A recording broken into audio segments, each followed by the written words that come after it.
So, welcome everyone to the, uh, what date are we? March 4th, board meeting, McKinleyville Community Services District. Welcome everyone. And can we have a call to order, please? Director Binder, Here. Director Bateman, here. Director Couch, Here. Director Orsini, Present. President Mann. Present. Turn my damn watch off. All right, guys. Welcome everybody. Could you all please stand with me for the Pledge of Allegiance?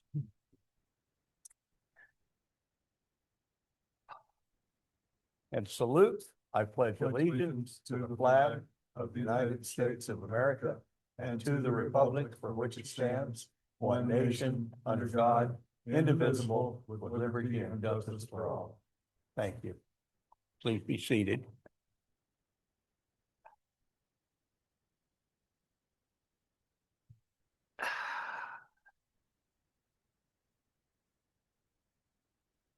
At this time, are there any additions or changes to our agenda?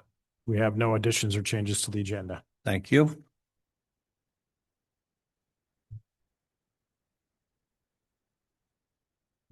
So, would someone like to approve the agenda? Oh, your mic's not on. You're not speaking into it. I move we approve the agenda. Thank you. Second. Any comments from the public or the Zoom on our agenda? Seeing none, could we call the roll, please? Director Binder, Yes. Director Bateman, Yes. Director Couch, Yes. Director Orsini, Yes. President Mann. Yes, thank you. Motion carries. Number 5, closed session discussions. There are no closed session discussions tonight. Public hearings. There are no public hearings tonight.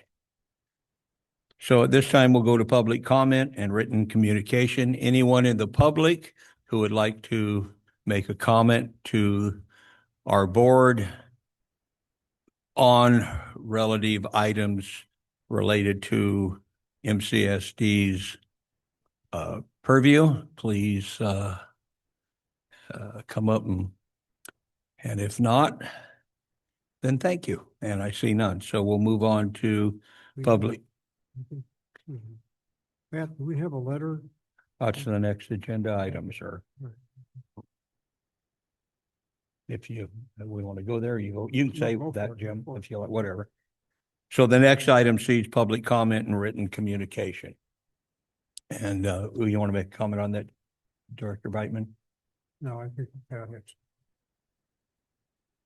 We did receive a public comment complimenting one of our employees. He was hoping that we could hold off until next month to read it. So I think we'll hold off.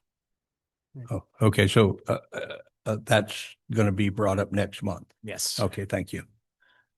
All right, consent calendar. Our consent calendar items are routine, generally viewed as non-controversial, to be acted upon by the board of directors at one time without discussion.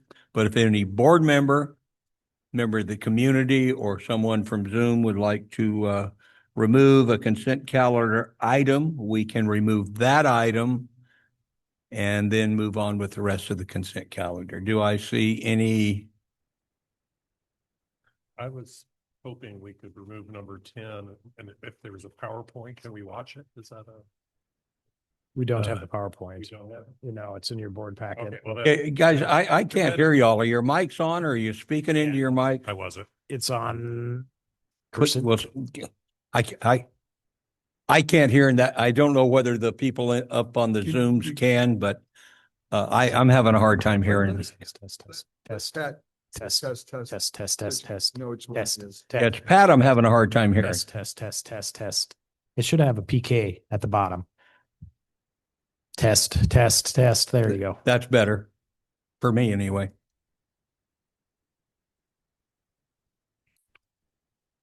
So I'd like at the pleasure of the president, could we pull, item, number 9 off the consent calendar, which is consider adoption of the fixed asset policy?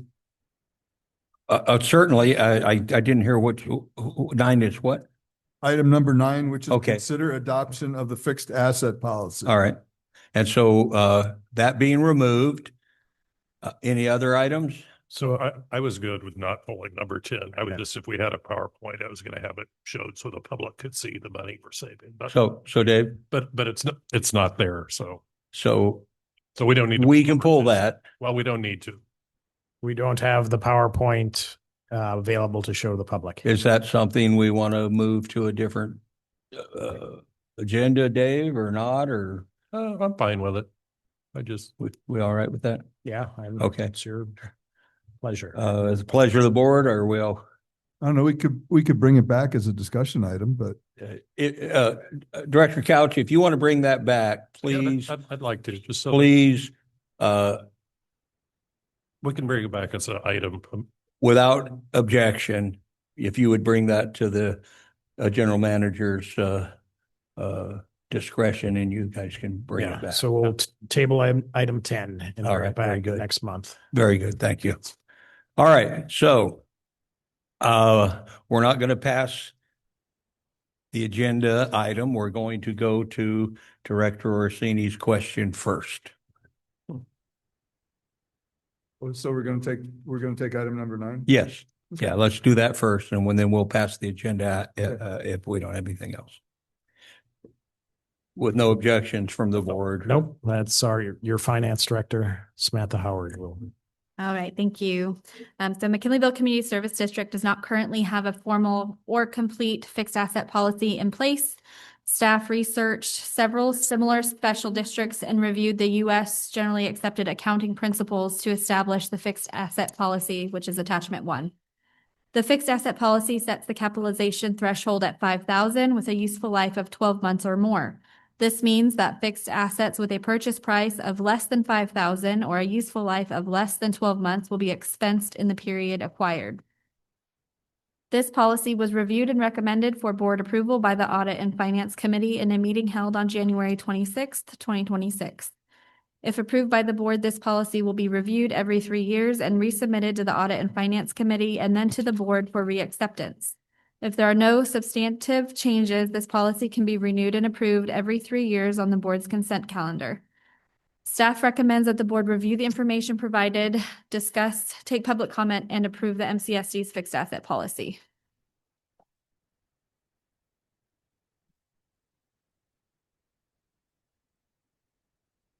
Thank you, President Mayo.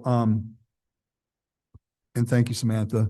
Yeah, so Jim and I reviewed this during the Audit and Finance Committee meeting, and we vetted it fairly stringently. The reason why I pulled the only reason why I pulled it was I'm very comfortable with it. I see absolutely nothing the matter with it. Staff did an awesome job in bringing this.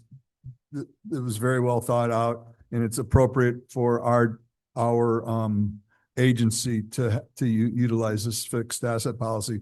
My concern is related to policies being in the consent calendar. I think as a board, policies should be discussed in open session and before they're approved. And if it's a minor modification to a policy that's existing, I'm okay. I'm amicable with those being in the consent calendar, but I just kind of thought that, and I'd also like to get the ping the rest of the board members as to how they feel about policy items. You know, allowing everybody on the board to put the potential to be able to discuss them. Very good. Any comments from the rest of the board? Mayor, You'll go right ahead. thanks, President Mayo. I'm in total concurrence with what Director Orsini has suggested, and on other occasions, I've also asked that certain items be brought to the board for board consideration and vote. this change actually is, as I understand it, if I understand correctly, Samantha, establishes a policy. And I wonder if you would take a second to just tell us the basis for this. Why is it a $5,000 threshold? Sure. So the $5,000 threshold is set based on conversations with our auditor, recommendations given by them, as well as the extensive research that I did comparing other special districts to us. So it was recommended by our auditors and it's comparative to other districts. So if we approve this, then in essence, what it does is it brings our policy into consistency with the policy of other special districts and that recommended by our auditors. Correct. Yes. So to be clear, there's never been a formally accepted fixed asset policy. However, there was an informal Word document. We've been following this structure since before I was here, and this just really formalizes the accounting processes that we're already following. And it kind of had it was $1,000 threshold Yes. before that. So I think it's important that we finally put this down on paper. And could you kind of explain a little bit of what the function of the asset management policy, what kind of, why we need it and what benefit there is in having this? Correct. So it does dictate how I account for all the fixed assets that cost over $5,000 or have a useful life over a year. It helps me allocate the depreciation over the asset's useful life.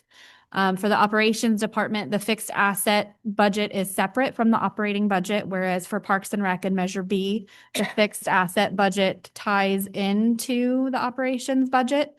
And that threshold really dictates how we code it and where we allocate it during the budget process.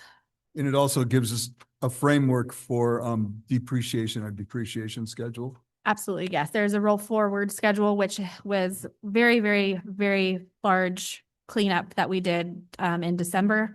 It was highlighted in my treasurer's report of writing off assets that had been documented from 1972 that were under the $5,000 threshold or that were no longer in existence. So that cleanup has been done. And it was at the guidelines of this policy.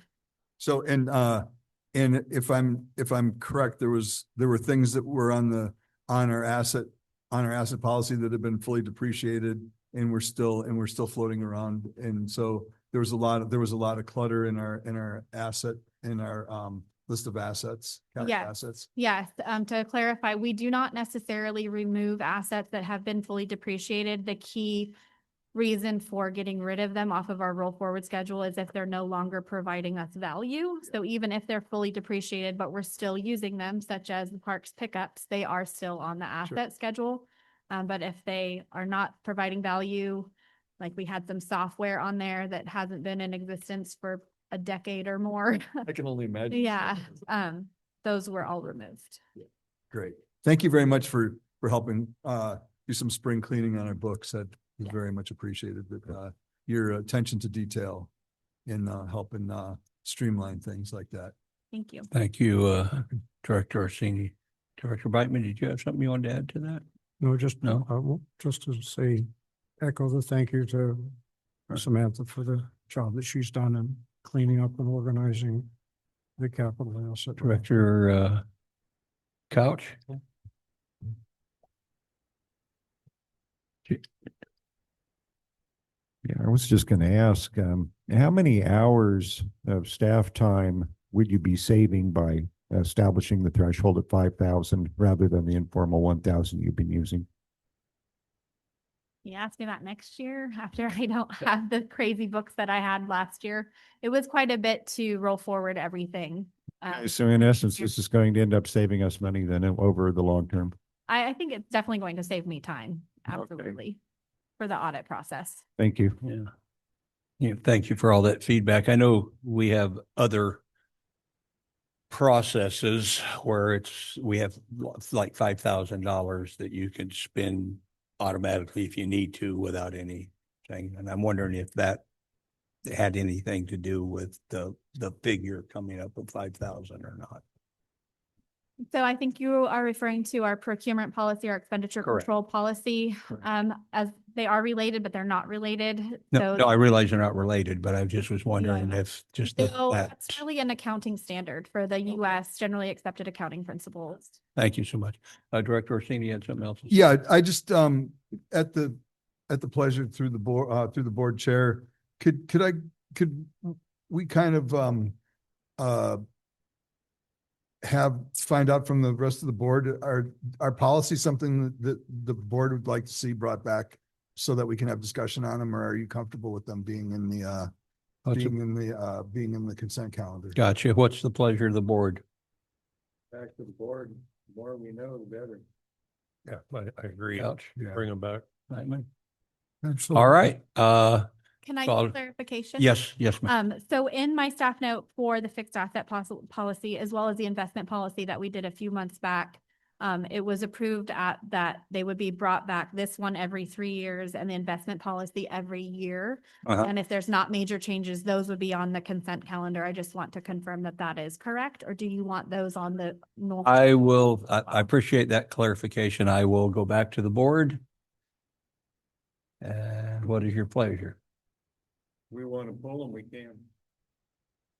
Well, do we want to take this back to staff to come back to us for discussion or not? Yes or no? Well, my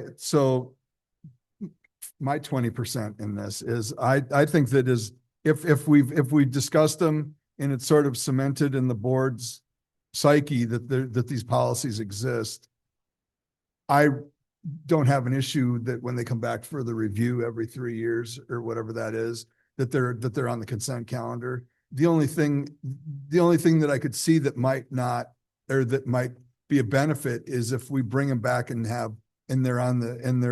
part of the new and continued business. And then that way they're discussed and new board members would have the opportunity to have access to those. So I'm on the All right, fence so- related to, So that makes sense, and you're not on the fence. You're making a clear declarative position that I understand. Director Beitman, how do you? I would concur with Director Orsini. All right. It's a simple matter for us to approve an item. Gotcha. Director Couch, Oh, I would concur with Director Orsini also. Beitman? I think you have your walking orders, sir. Okay, thank you. We still need a motion. Do I need, I don't need to make. yeah, a I'll move, motion. I'll do. with the. Okay. Go ahead. With the recommendation from the Audit and Finance Committee to approve this, I make a motion to approve the fixed asset policy. With bringing it back at a time specific or not? It's part of there. All right. It's in there. Okay, very good. Second, I'll second. Director Bender, Yes. Director Beitman, Yes, Director Couch, Yes. Director Orsini, Yes. President Mayo. yes. Motion carries, and thank you for the discussion. So we do need a motion on the rest of the consent calendar. And we will then, I'll move to approve items 1 through 8 from the consent calendar. I'll second. Joey, if you would please. Director Bender, Yes. Director Beitman, yes, Director Couch, Yes. Director Orsini, Yes. President Mayo. Yes, the motion carries. Thank you, everyone. So we are done with our consent calendar. Okay, point of order. Yeah. Pardon me? He made the motion to approve items 1 through 8 on the consent calendar, leaving item number 10 up in there. Thank you. Let's, We tabled number 10. Oh, you did? Yeah. Okay, did we have a vote? Was it- I thought that had. Yeah, we can, we don't need action to table an item, do we? I don't think so. All right. Okay. No. So we are now on continued and new business. We're going to consider approval of FY 24-25 single audit report. That's on page 83 of your agendas. And who is presenting that? That would be me. Thank Your you. finance director is doing almost everything Thank you. I tonight. guess I should go to page 183, huh? Sorry about that. Alrighty, so this year we do not have our auditors on Zoom with us, so I will be presenting it in its entirety. Title II, Code of Federal Regulations, Part 22, Uniform Administrative Requirements, Cost Principles, and Audit Requirements for Federal Awards, the Part F, Audit Requirements, Uniform Guidance requires non-federal entities that expend equal to or in excess of $750,000 in federal awards in a fiscal year to have an audit performed in accordance with the Single Audit Act. During the fiscal year of 2024-25, the district expended federal awards totaling $3,714,589, triggering a single audit to be conducted by the district's independent auditor, Chris Brown and Associates. Federal funds expended and received during fiscal year 2024-25 are outlined in the June 30th, 2025 schedule of expenditures of federal awards, page 9 of the single audit report for the fiscal year ended June 30th, 2025 as attachment 1. In summary, the results of the 24-25 single audit as outlined on page 8 of the report are as follows. Type of auditor's report issued was unmodified. Material weaknesses identified, none for basic financial statements and none for federal awards. Significant deficiencies identified that are not considered to be material weaknesses, none reported for basic financial statements or federal awards. Type of auditor's report issued on compliance for major programs was unmodified. Any audit finding disclosed that are required to be reported, none. Auditee qualified as a low-risk auditee. Yes, we qualified as low risk. The Audit and Finance Committee has asked questions, reviewed, and discussed the draft document with staff and the auditor in the Audit and Finance Committee meeting held on February 24th, 2026. Once approved by the board, this document will be submitted to the Federal Clearinghouse by the deadline of March 31st, 2025. Staff recommend the board listen to the presentation, review the information provided, discuss, take public comment, and approve the fiscal year 24-25 single audit report. Thank you.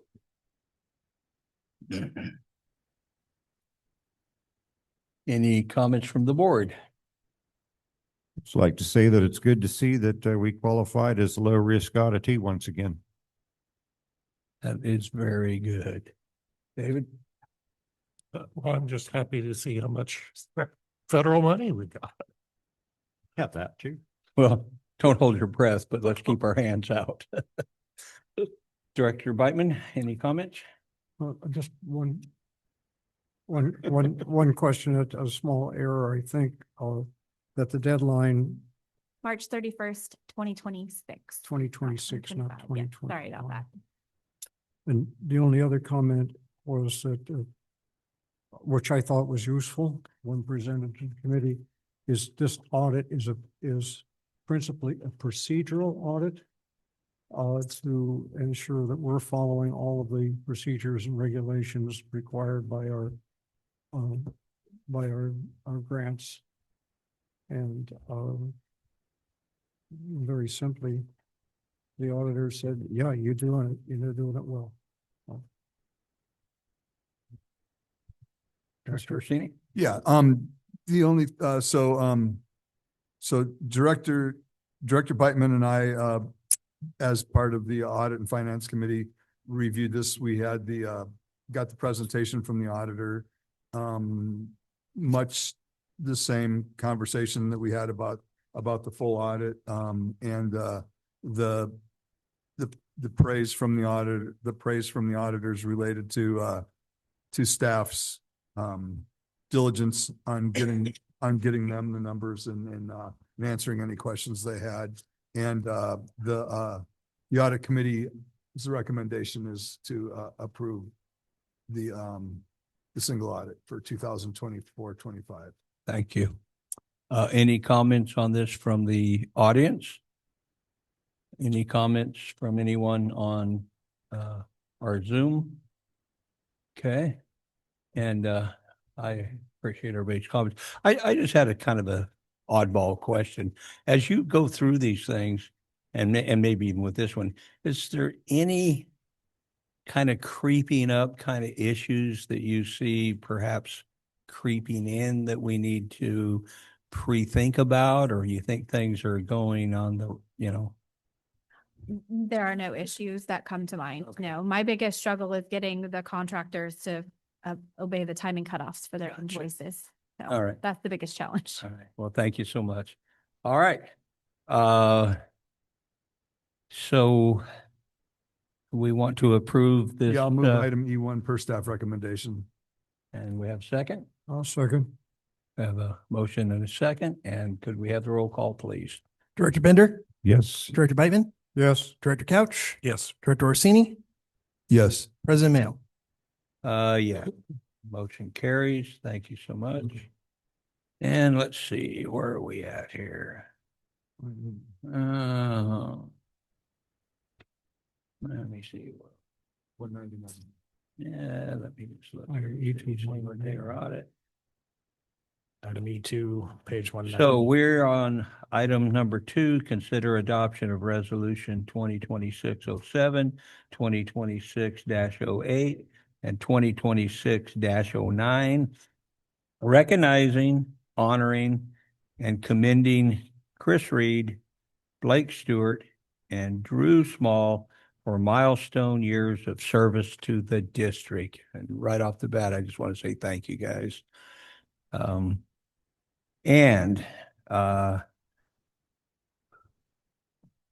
you? Yep. Thank you. Attached for the Board of Directors review is Resolution 2026-07, recognizing, honoring, and commending Chris Reed for his 15 years, continuous years of service. Chris Reed began his career at MCSD as utility maintenance worker in 2011. He was promoted to Utility 1 classification in October of 2019. Chris Reed is a steadfast, loyal, highly capable public servant whose 15 years with the McKinleyville Community Services District reflect deep dedication and professionalism.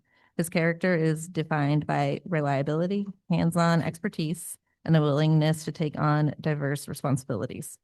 From meter reading to plant operations, infrastructure maintenance, and training new staff. He is someone who consistently contributes his skill, leadership, and work ethic to essential community services and improvement programs, making him an invaluable and trusted member of the district team. Okay, attached for the Board of Directors review is Resolution 2026-08, recognizing, honoring, and commending Blake Stewart for his 10 years of continuous service. Blake began his time with the district in February of 2016. For the last 10 years, Blake played an important role in maintaining and enhancing the district's parks, facilities, trails, and open space maintenance zones. Throughout his consistent hard work, attention to detail, and commitment to public service, Blake helped ensure the community spaces remain safe, functional, welcoming for residents and visitors alike. His reliability, positive attitude, and willingness to take on a wide variety of tasks have made him a valued and trusted member of the Parks and Recreation team.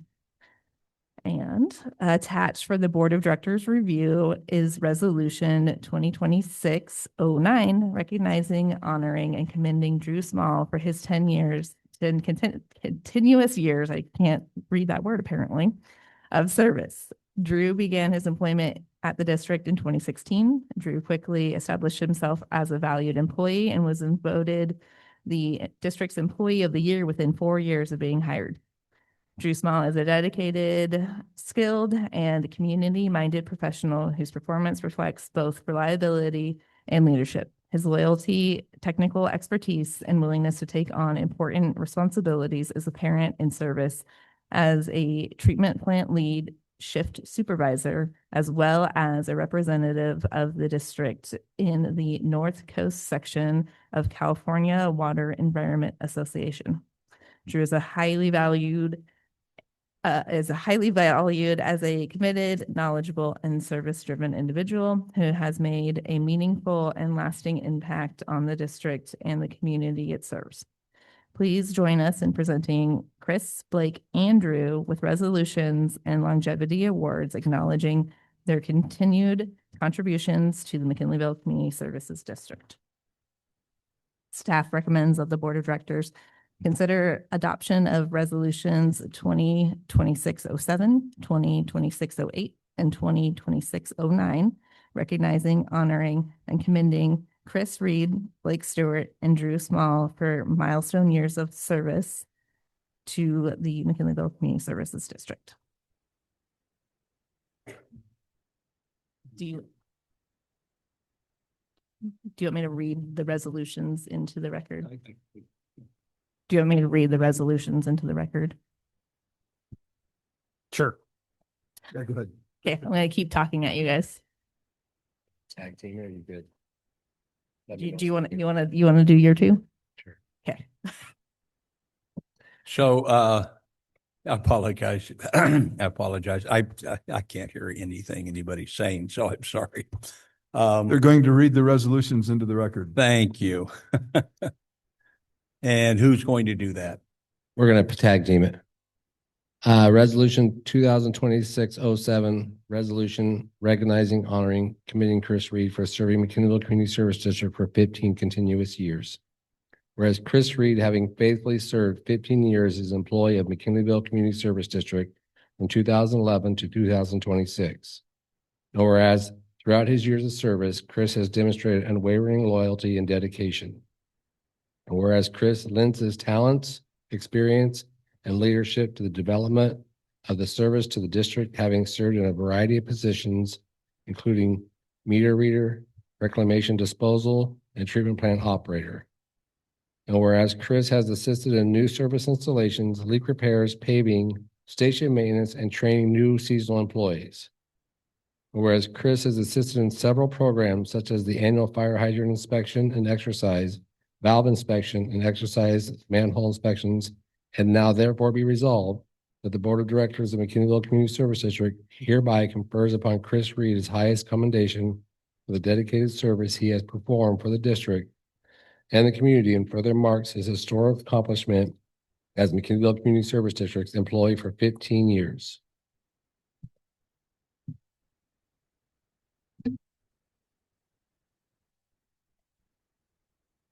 A resolution recognizing, honoring, and commending Blake Stewart for serving McKinleyville Community Services District for 10 continuous years. Whereas Blake Stewart, having faithfully served 10 continuous years as an employee of the McKinleyville Community Services District from February 1st, 2026 to, February 1st, 2016 to February 1st, 2026.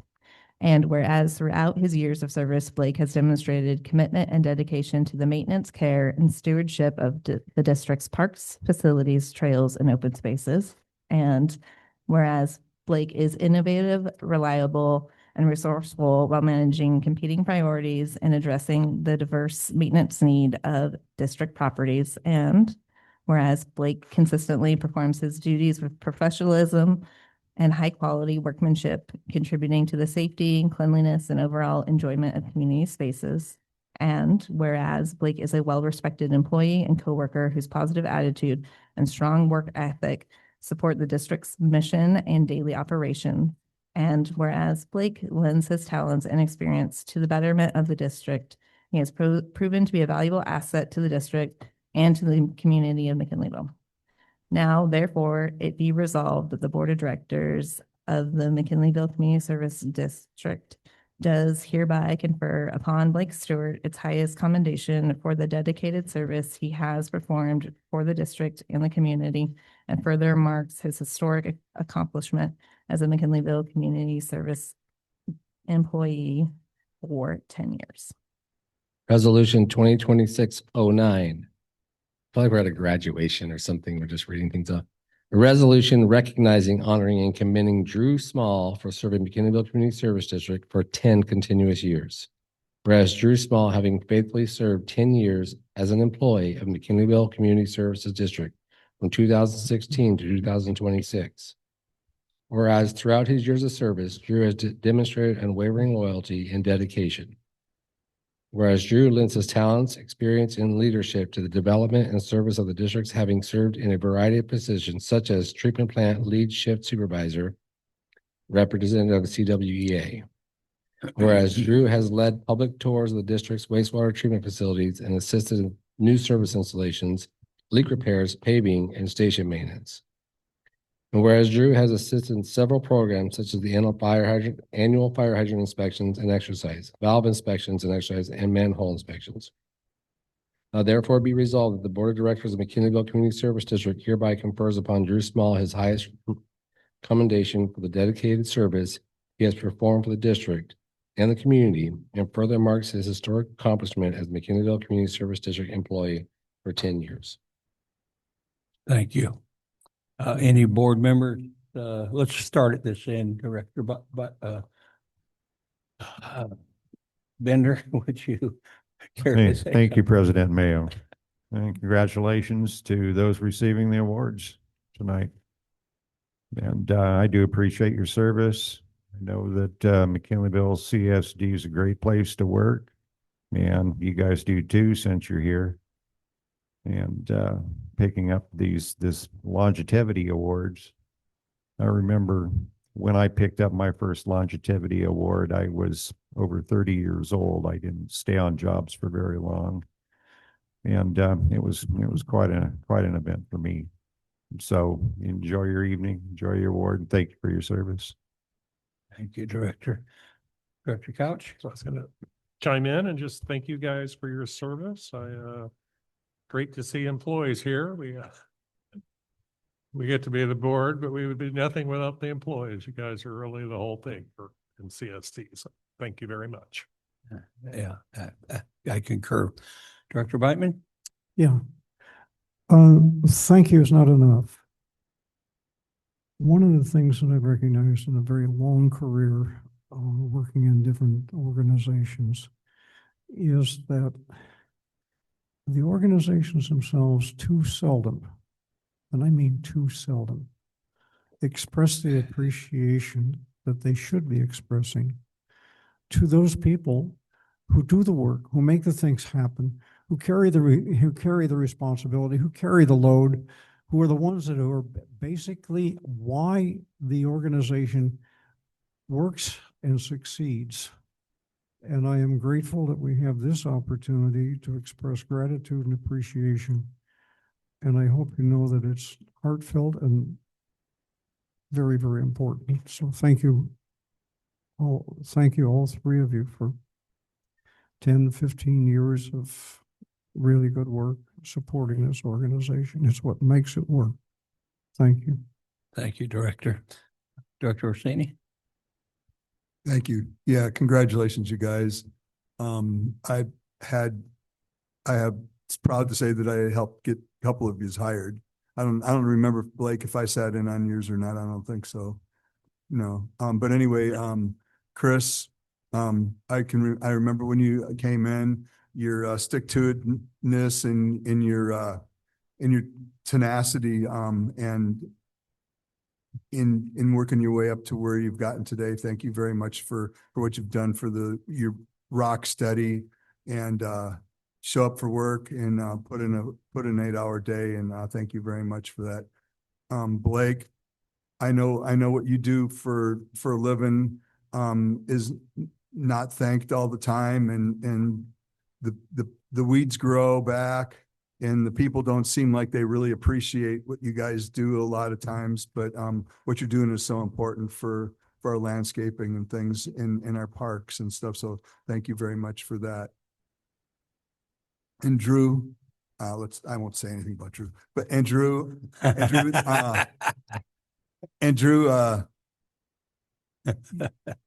you were the right person at the right place at the right time for our wastewater management facility when we first brought the new wastewater management facility online, and you took to that like a fish in water.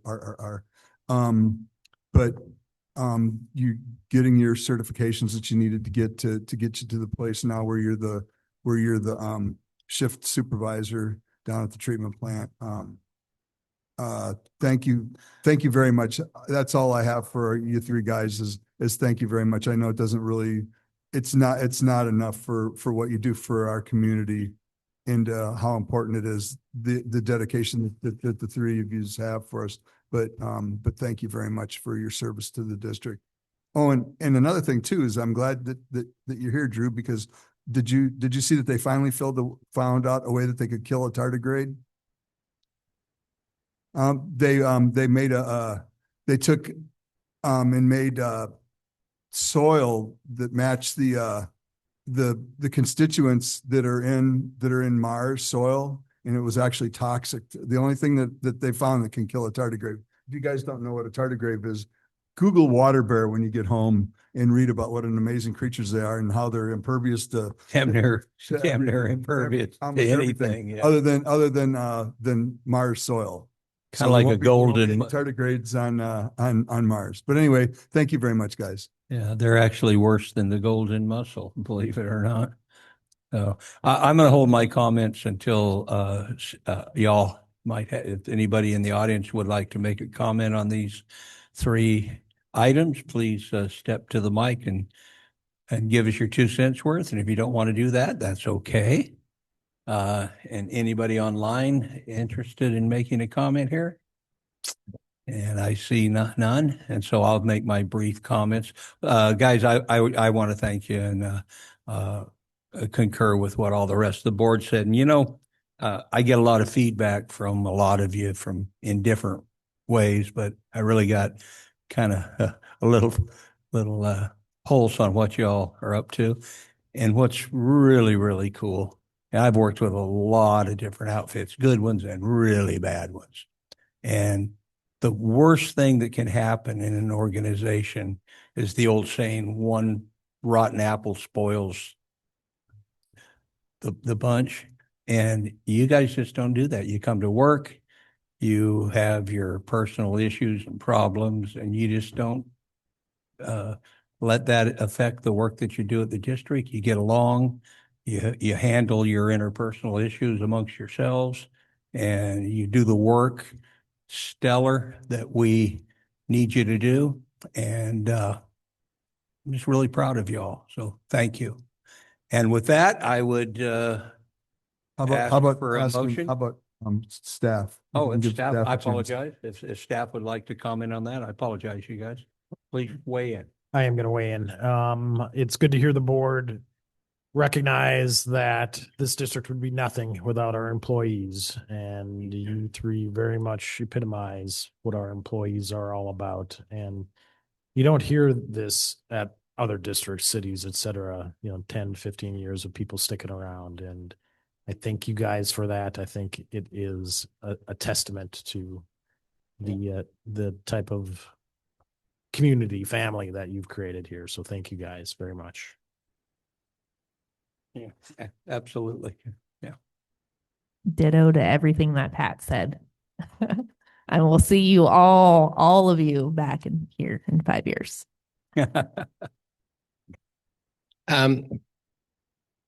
Blake, I hear how everybody thanks you for the landscaping and Central Avenue and all that stuff, but one of the biggest parts that Blake has is they're not mentioning is the shit in the bathrooms, the garbage being left all over the park because somebody couldn't go to the dump, so they dumped it on you. All the disgusting, gross jobs that you got to put up with, and you come back and you show up the next day and you just keep doing it. I know nobody's happy to do it, but that doesn't go unrecognized. I know there was a time when you worked with me for a long time, and it's just every day is a new story. So thank you for the beautiful parks and the facilities and the setting up the room for the board meetings and all that. And also thank you for dealing with the crap that you have to deal with. Reed, I don't know if you guys know this, but Drew and Reed are your future here. Like, these two guys are coming up. God, and don't tell us that. These guys are your future here. Reed is doing a wonderful job. It did mention here because at the time it wasn't legit yet, but Reed is a utility 2 now. He has gotten all of his certifications, his grade 3 wastewater.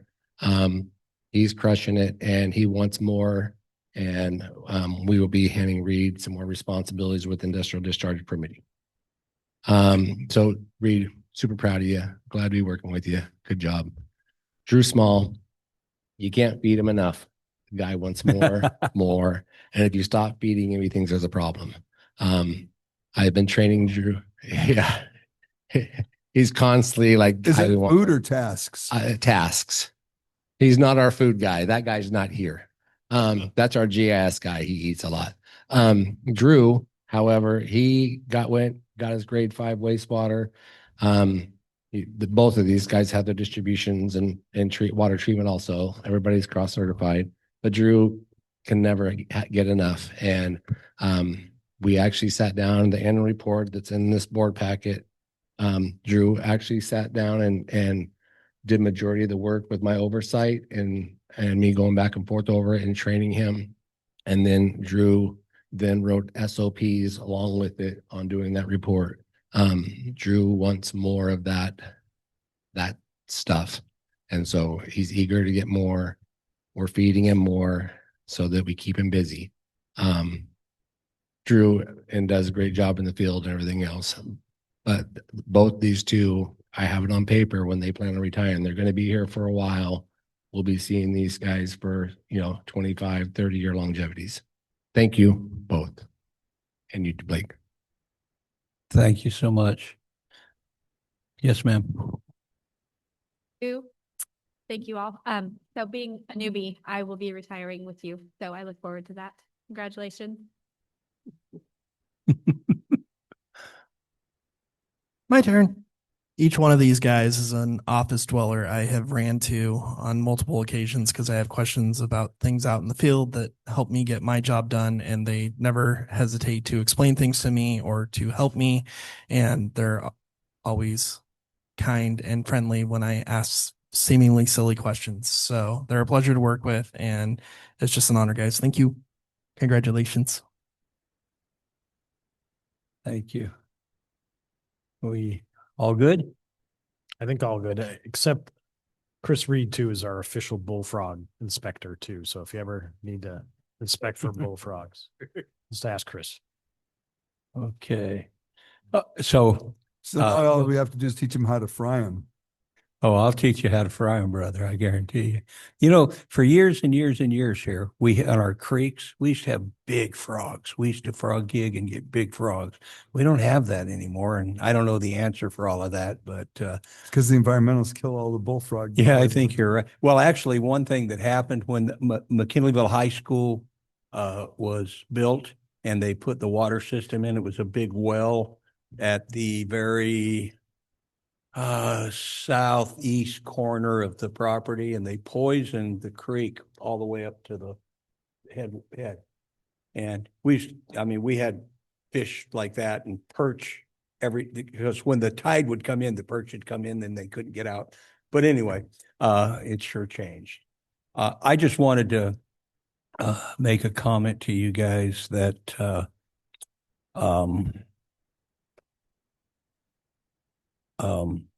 put a little perspective. This morning about 9 o'clock, I started looking for the septic tank up at the rodeo grounds. Now, I appreciate the staff coming up and fixing the water problem that we had that was in the pavement, which I could not deal with. And y'all did an outstanding job cutting through the blacktop down, finding that. But this was soft dirt, and it still took me till about not quite 2 to find that septic tank today. So even at my advanced age, and even though I'm in what's considered a kind of a position of authority, this community could get by 100% if none of us were here.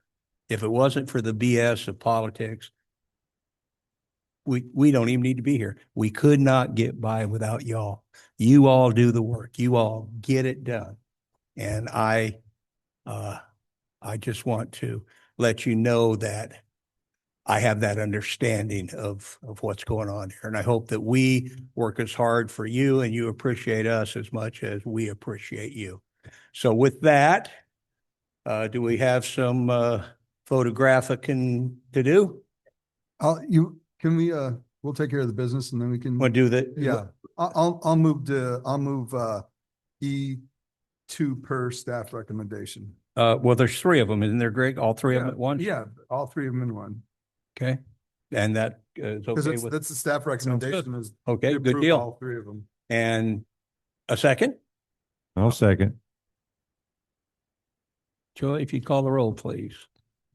Director Bender, Yes. Director Bateman, Yes. Director Couch, Yes. Director Orsini, Yes. President Mayo. Yes, motion carries. Congratulations. Let's get a couple photos. If you please.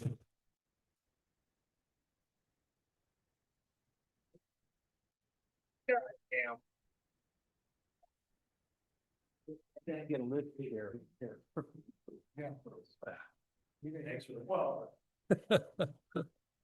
You gonna make it? Oh, I can't get harder. Where we going? I have no idea. It's like Saturday. Are you gonna draw? No, sir. Yeah, I'm.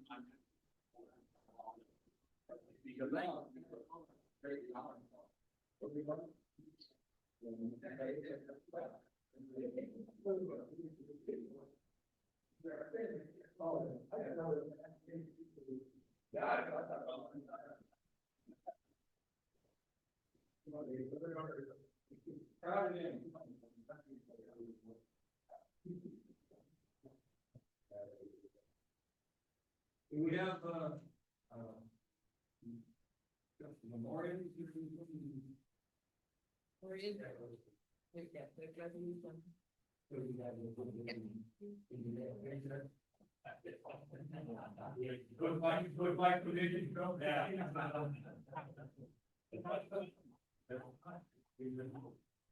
I think they want another one.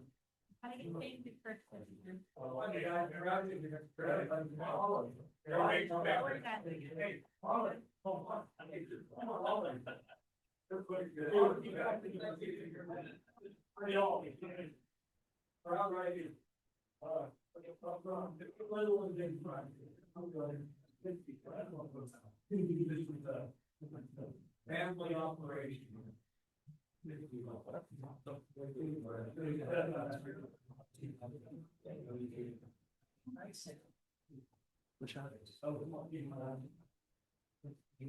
Got it.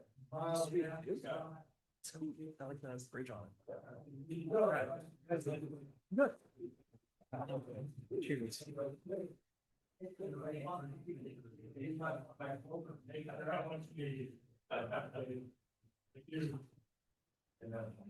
Oh, my God.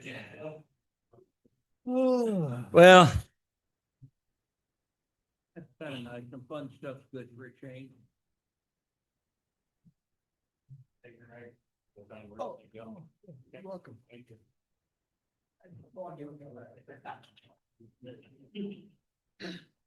Thank you. Yeah, you're leaving? Thank you.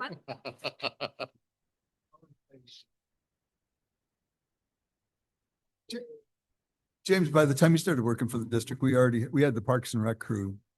So you'd never really got stuck having to clean the bathrooms and stuff like that. Did you just?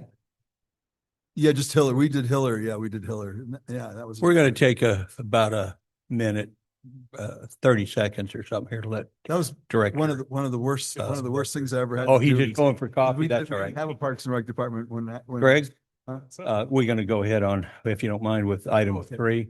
I was going to stop because I thought Bender was going to a bio, but he's just getting a cup of coffee. Just needs. So, we're now on item, new business item 3, review information for the draft capital improvement plan for the operational fund, water, wastewater, and streetlights, FY 2026-27, and that's on page 207 if you care to look. And I think our financial director, Samantha, are you going to present this? Thank you so much. All right. The district's debt management policy is that projects exceeding 500,000 be funded through debt, whereas capital improvement projects that do not meet the 500,000 threshold are funded as pay-go with regular operating funds. In 2021, the district sold bonds for water and wastewater to fund several projects. Of those bonds, there is $104,458 left for water and $2,636,392 remaining for wastewater. The district will again be selling bonds in July of 2026, an aggregate of approximately $18.2 million to cover several more water and wastewater projects. In addition to debt funding, the district obtains grant funding when possible. For fiscal year 26-27, there are several water and wastewater projects that have hazard mitigation grant funding earmarked for their completion. However, the district is facing some uncertainty as to whether Phase 2 construction funding will be received. Because of this, staff has created 2 alternate CIP budgets for water and wastewater. The first rendition, attachment 2, is the water and wastewater CIP, as it will be if all earmarked grant monies are awarded with a reasonable period of performance. The second, attachment 3, is the water and wastewater CIP budget, as it will be if those grant monies are not received. The specific projects impacted by the hazard mitigation grant uncertainties are as follows. The Mad River Crossing Phase 1 funding for this project was released in August of 2025, and the district is actively working to finish initial design and permitting. It is highly unlikely that the district will receive Phase 2 funding for constructing this project. However, if Phase 2 funding is received, $5 million will be spent in fiscal year 2027. If Phase 2 funding is not received, $750,000 will be spent in fiscal year 2027 to finish the initial design, but the remainder of the project will be pushed to fiscal year 2030 or until the next round of hazard mitigation grants are released. The highway sewer undercrossing Phase 1 of this grant was received and completed back in 2021. In early 2025, the district finally got the Phase 2 construction funding of $5.3 million, but the period of performance is only through March 2026. An extension request was submitted in April 2025, but FEMA has yet to approve that extension. If the extension is granted, construction of all 3 crossings will happen over the next 2 years, with $5 million to be spent in fiscal year 2027 and $1 million in fiscal year 2028. If the extension is not granted, the remaining grant funds will be lost, and the district will finance construction of just the middle and southern crossing in fiscal year 2027 using the remaining 2021 bond funds along with the 2026 bond sale. The remaining northern crossing is projected to be completed in fiscal year 2032 and 2033 if grant funds are not received. The Fisher Lift Station upgrade. The district received Phase 1 grant funding, did all the initial design and permitting, submitted all to Cal OES FEMA back in July of 2025, and have been waiting for the Phase 2 construction funding since then. If grant funding is received, $3 million will be spent in fiscal year 2027 and $500,000 in 2028. If grant funding is not received, construction of the lift station will be financed with the 2026 bond sale and completed in fiscal year 2028 and 2029. Other projects budgeted to exceed $500,000 in fiscal year 2027 and are consistent in both CIP renditions include water tank painting for $1 million, the district office remodel totaling $4 million, $1 million in fiscal 2027, $3 million in 2028, water and sewer main rehabilitations for $1 million each, and the recycled water project, which is funded with a grant from the State Water Resource Control Board. I also just now noticed that our McCluskey tank replacement is not listed in here, which we did recently just receive $962,000 in Phase 2 grant funding. That project will also be completed over the next year. A detailed narrative of all CIP projects, including street lights CIP as attachment 4, is as attachment 1. So staff recommend that the board review, discuss, and take public comments on the draft capital improvement plan budget for water, wastewater, and streetlights. The final CIP budget will be brought back to the board for approval at the June 3rd, 2026 regular board meeting. So again, attachment 2 of this item is the full narrative, which bullet points every single project listed on the CIP renditions. Thank you very much.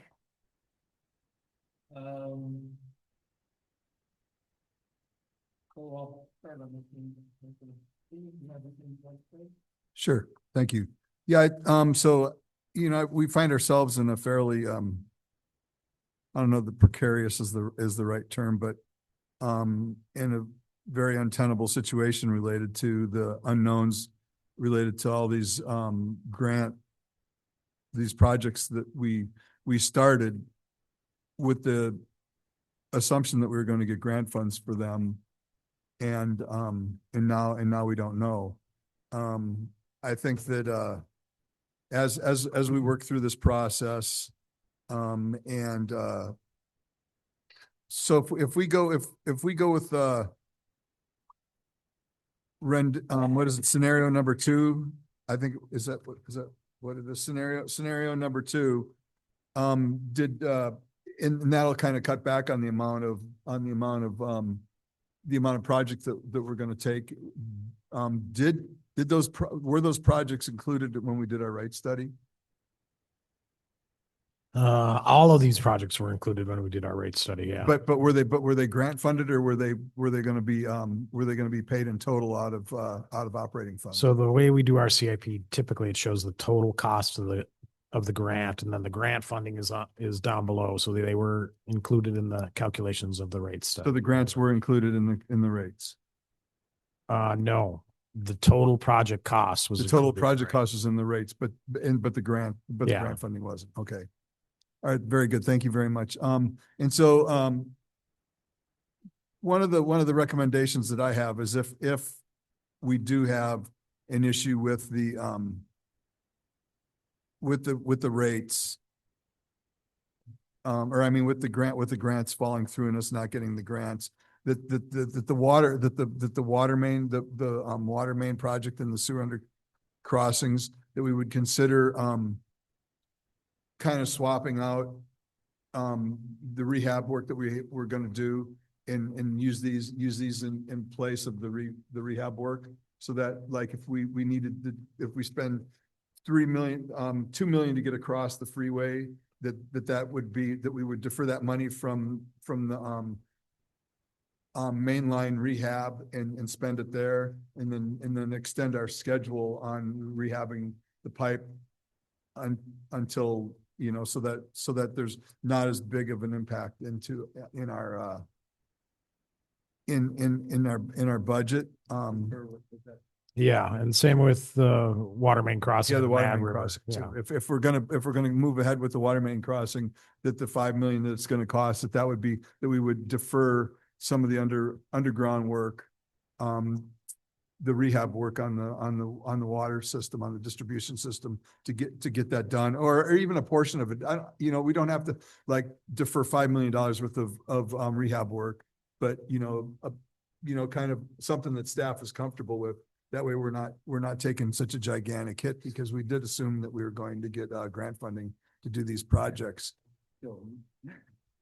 And we still may, we don't know. Well, But that has nothing to do with the decision. it has nothing to do with the decision, and the fact that March 2026 is here. Yeah. Or 26 is here, and that project's only funded through there. I don't know. I doubt very much that we're going to get an extension on that. What is there potential that we might hear something?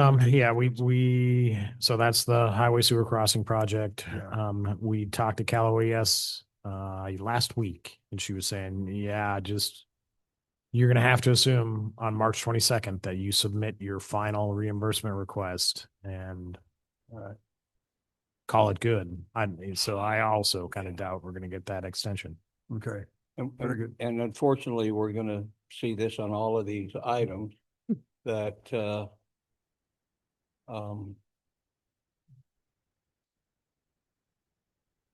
everyone we talk to, at least I do, whether it's on our state legislatures, the agency people that I talk to state level, whether it's on the feds and the agency levels on the Fed level. Yeah, absolutely. And we're gonna, everything's positive, but we don't have a check.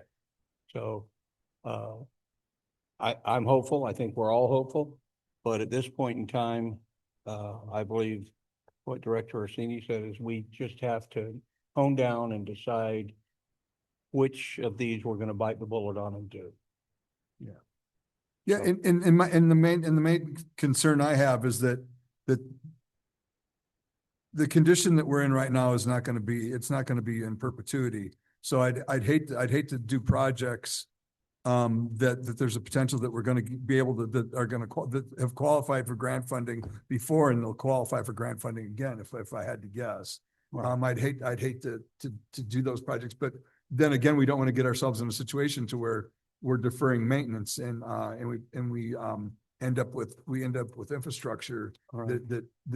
I think that's- you have a that's pretty risk- that- keen that there's a understanding of this, probably better than most of us, other than our general manager and staff, but this is where we look to you to say, this is the most pressing, this is our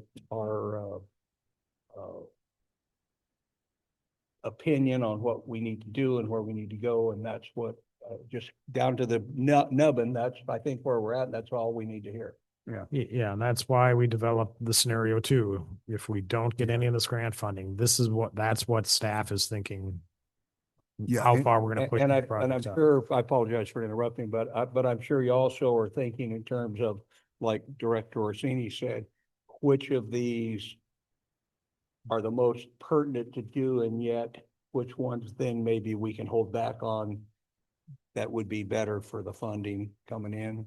Yeah, so That- scenario two absolutely does that. We were able to spread those projects out by going through and prioritizing them. So that's why there's definitely some showing up, 5 years from now. Either hopefully we'll have more hazard mitigation funding at that point, or we'll revisit the next round of financing when it comes out. Hopefully before this Hopefully. session of Congress is over, we hope, for Christ's Yeah. sakes.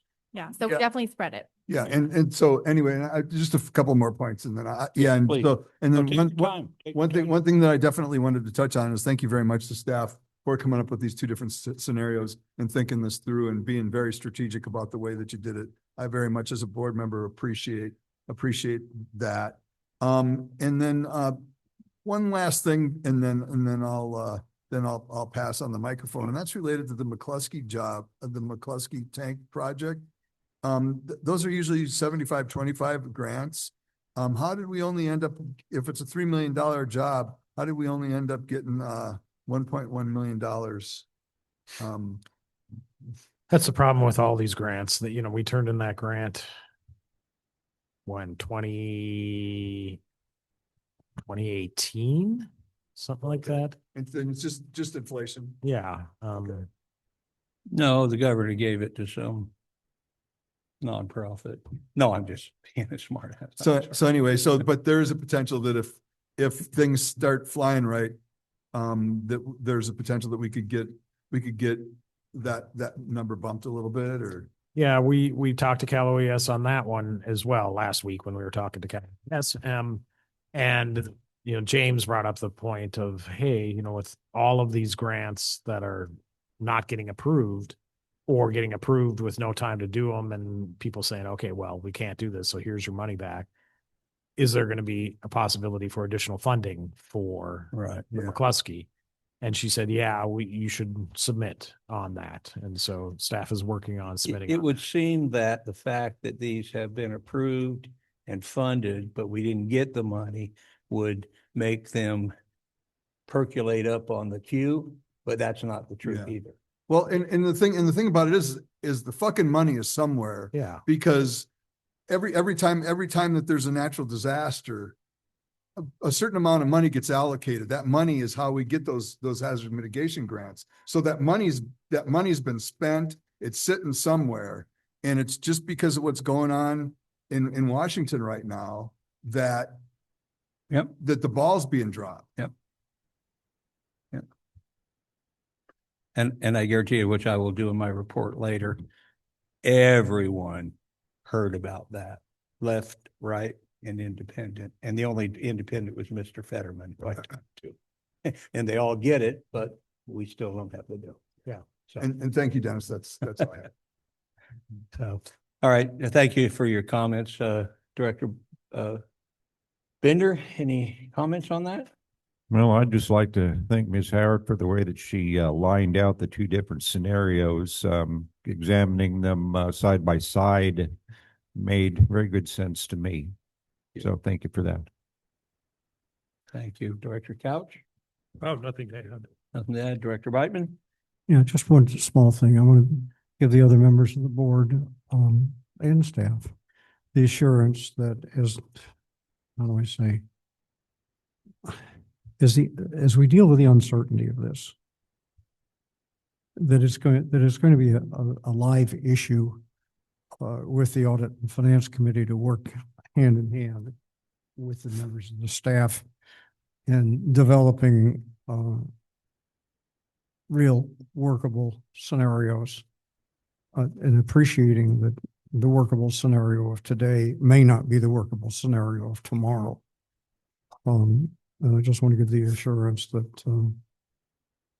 the members of the board who sit on this Audit and Finance Committee are intending to and are dedicated to working with this as it goes forward. It's one step at a time. And appreciate the willingness, especially of our finance director, to work with us on that as well as operations. So thank you.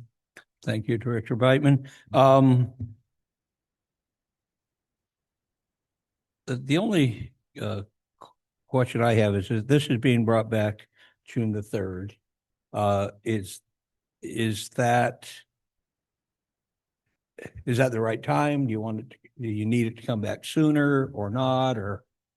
I might bring an informational item back sooner once we have a better understanding of what the grant situation looks like. That's definitely not a guarantee, but if there's something worth reporting, I'll definitely report on it. Yeah. The June rendition of this will be included in the full budget. So Gotcha. it won't come back as its own item. It will be included All right. in the full budget. Okay. Yeah.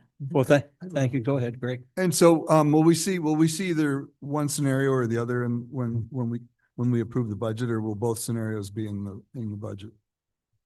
I don't know the answer to that yet. No, I think we're gonna pick a scenario. Yeah, we should have a pretty good understanding of what the grants Okay, are looking like. so we should see either scenario one or See scenario what two, is fair. or something.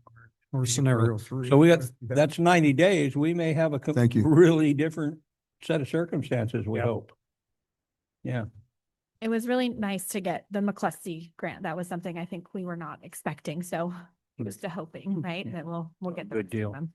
All right. Well, thank you, everybody. And this was a bit informational and we appreciate it. And so let me get back to my agenda here. And bear with me, everyone.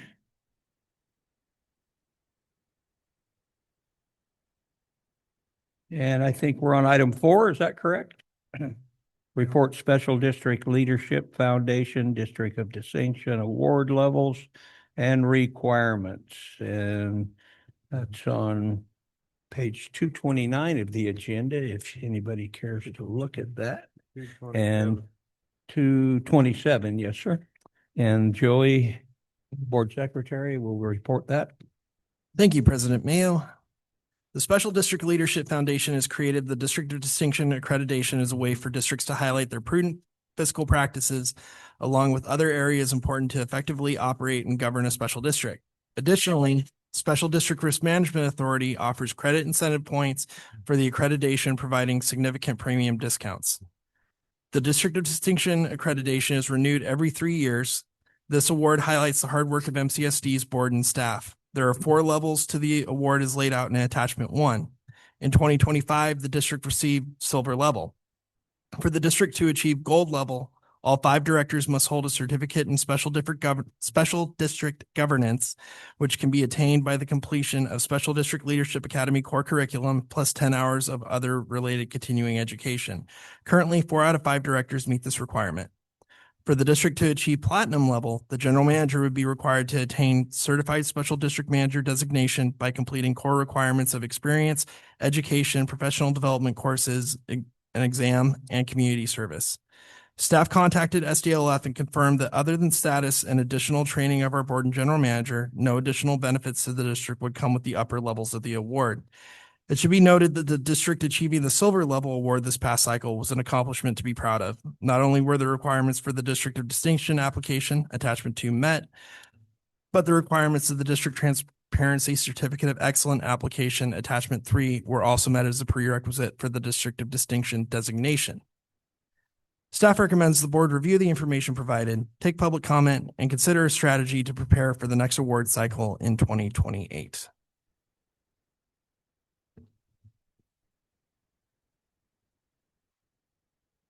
Thank you, Joy.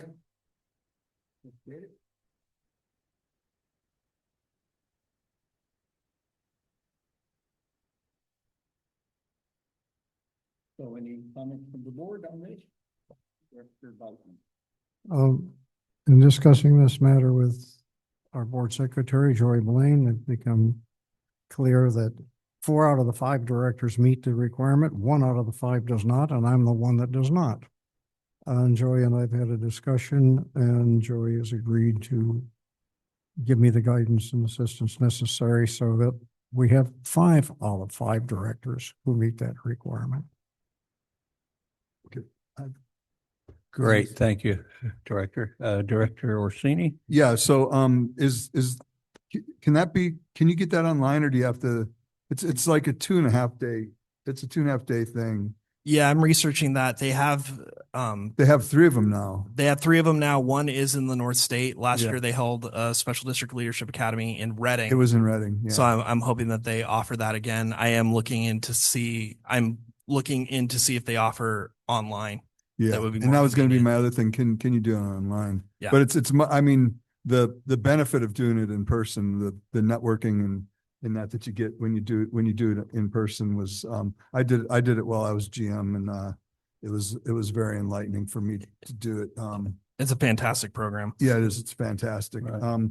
But just one clarification, for the platinum, the GM would have to do this, the special district governance and also the certified special district manager. So he'd have to have both of those certifications. Yeah. And all 5 of us would have to have the special district governance, to get the platinum.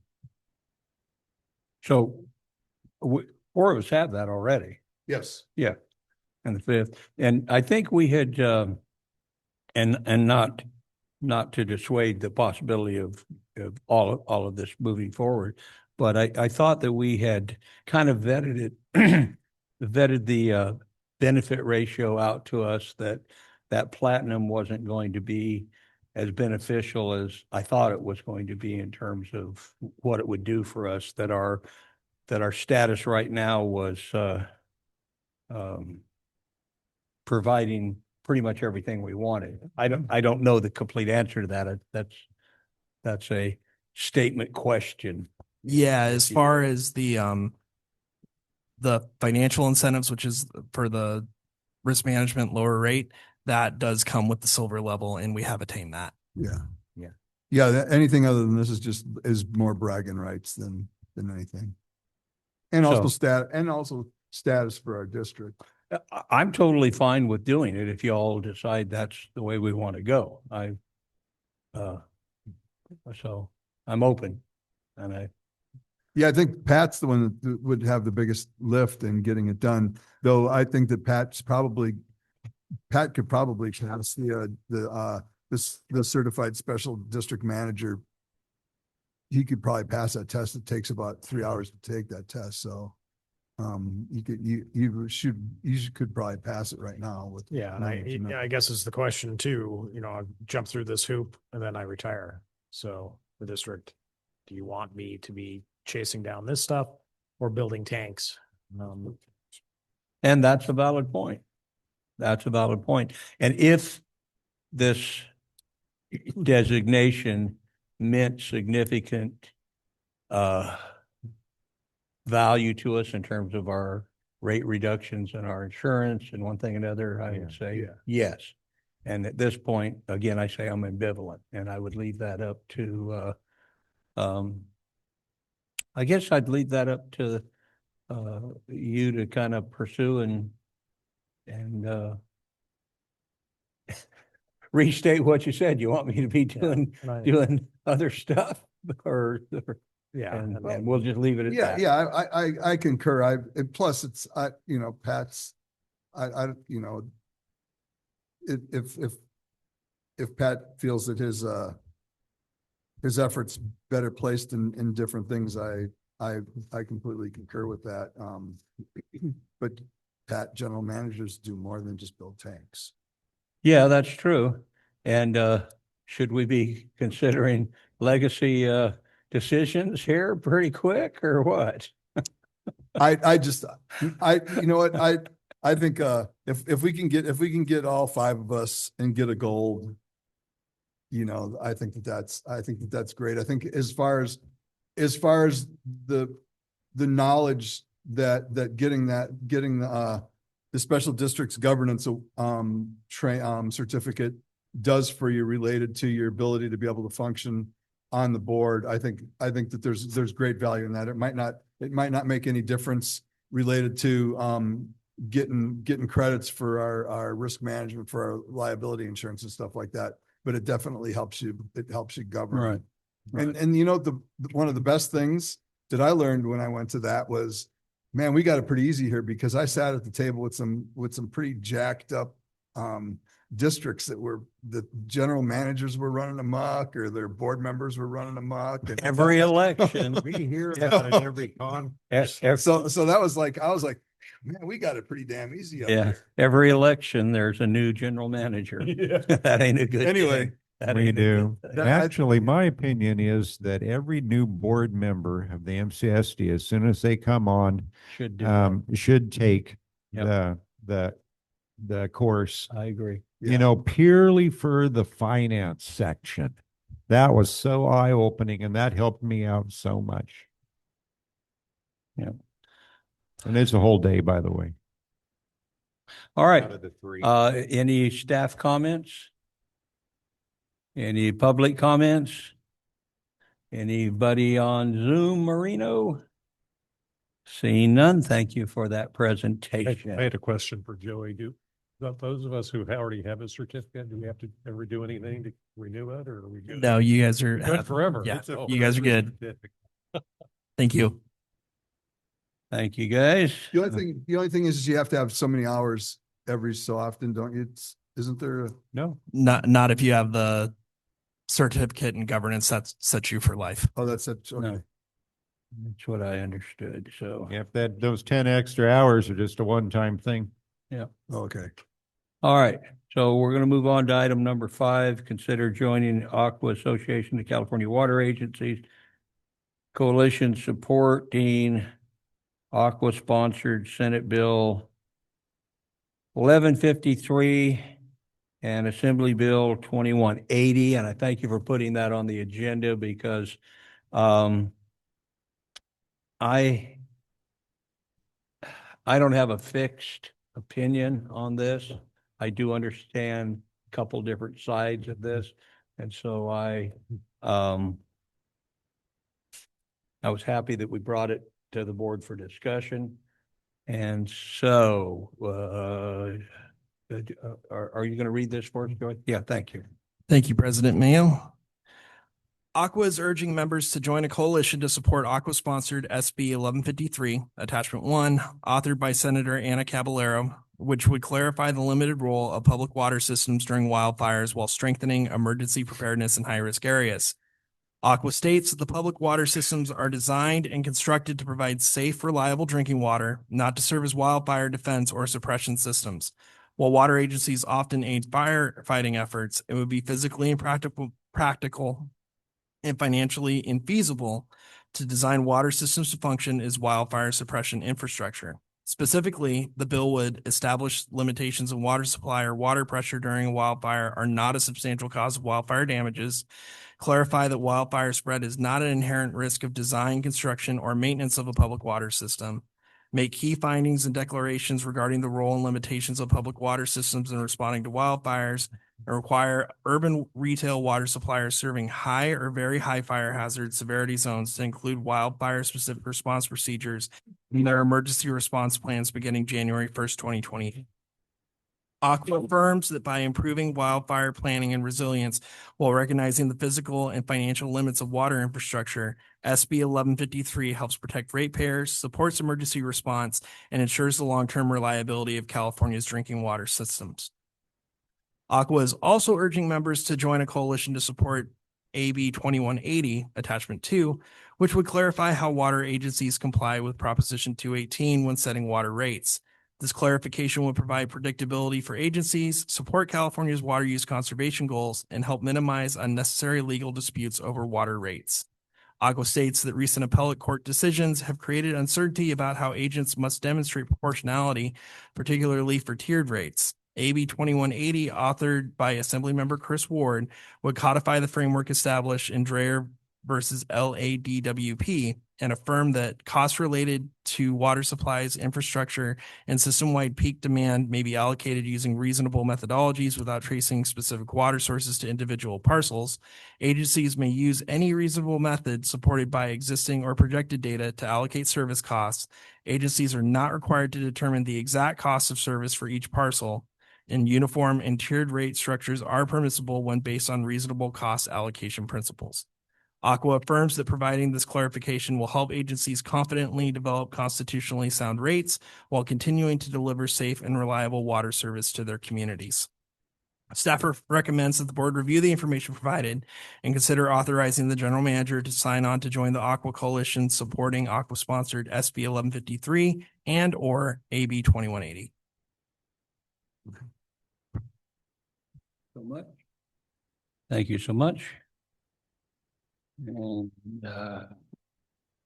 so let's open the conversation on this, folks. Anybody want to weigh in? Director Beitman? Very simple, very direct question. Is there any reason that we should not support this coalition?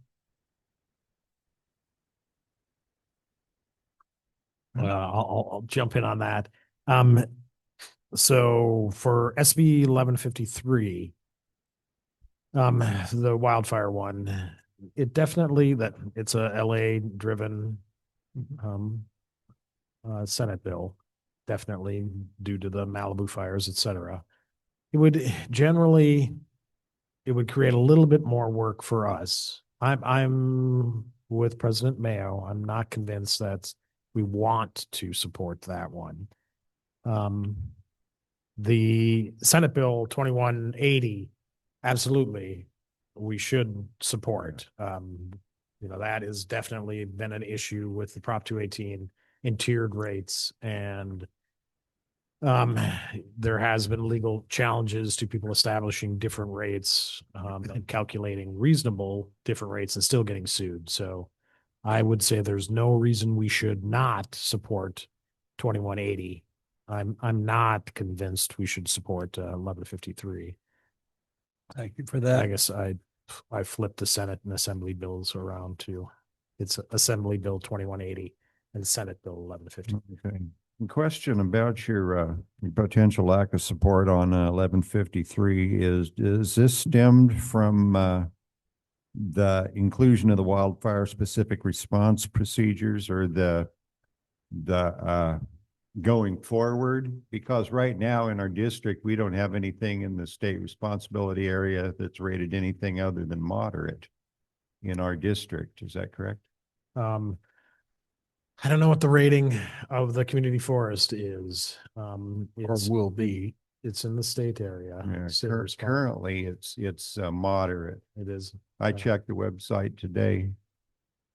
So you're right. So I was looking at bullet M4 as creating more work for us. And you're right. If it is only moderate and it's not in the high, then it isn't.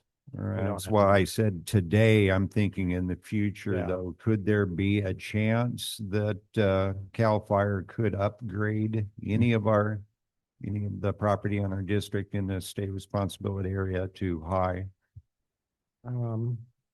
If you tell me what climate change does for the area, that would be the thing. Is Okay. if, things got warmer, hotter, and the ridge line dried out more, I could see them changing it, but I don't know that. I don't know the answer to that. Okay. So, the little feedback on Clarify that. things a little bit. Yeah, just a little feedback on that. One of the reasons that I wasn't 100% opposed, but I wasn't more than 48% supportive, perhaps, is that just those questions. We could see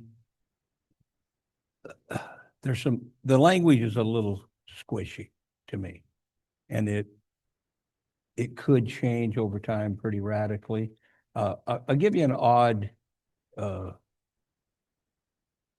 rationale for my thought on this. You weren't here when I and John Corbett pushed for this board to get a seat on the Eel River Basin Sigma. And that was because John and I both thought that at a particular point in time, when different grant fundings became available for regions, that there would be a, I don't know what the right term is, not a hierarchy, but a, Carve that- out, pardon me? the carve out? Yeah, carve outs, or that if you weren't in a basin plan, that you would be way down the list on trying to get monies that came in for certain things. And that hasn't materialized in that form yet, but those things are realities when you're dealing with these type of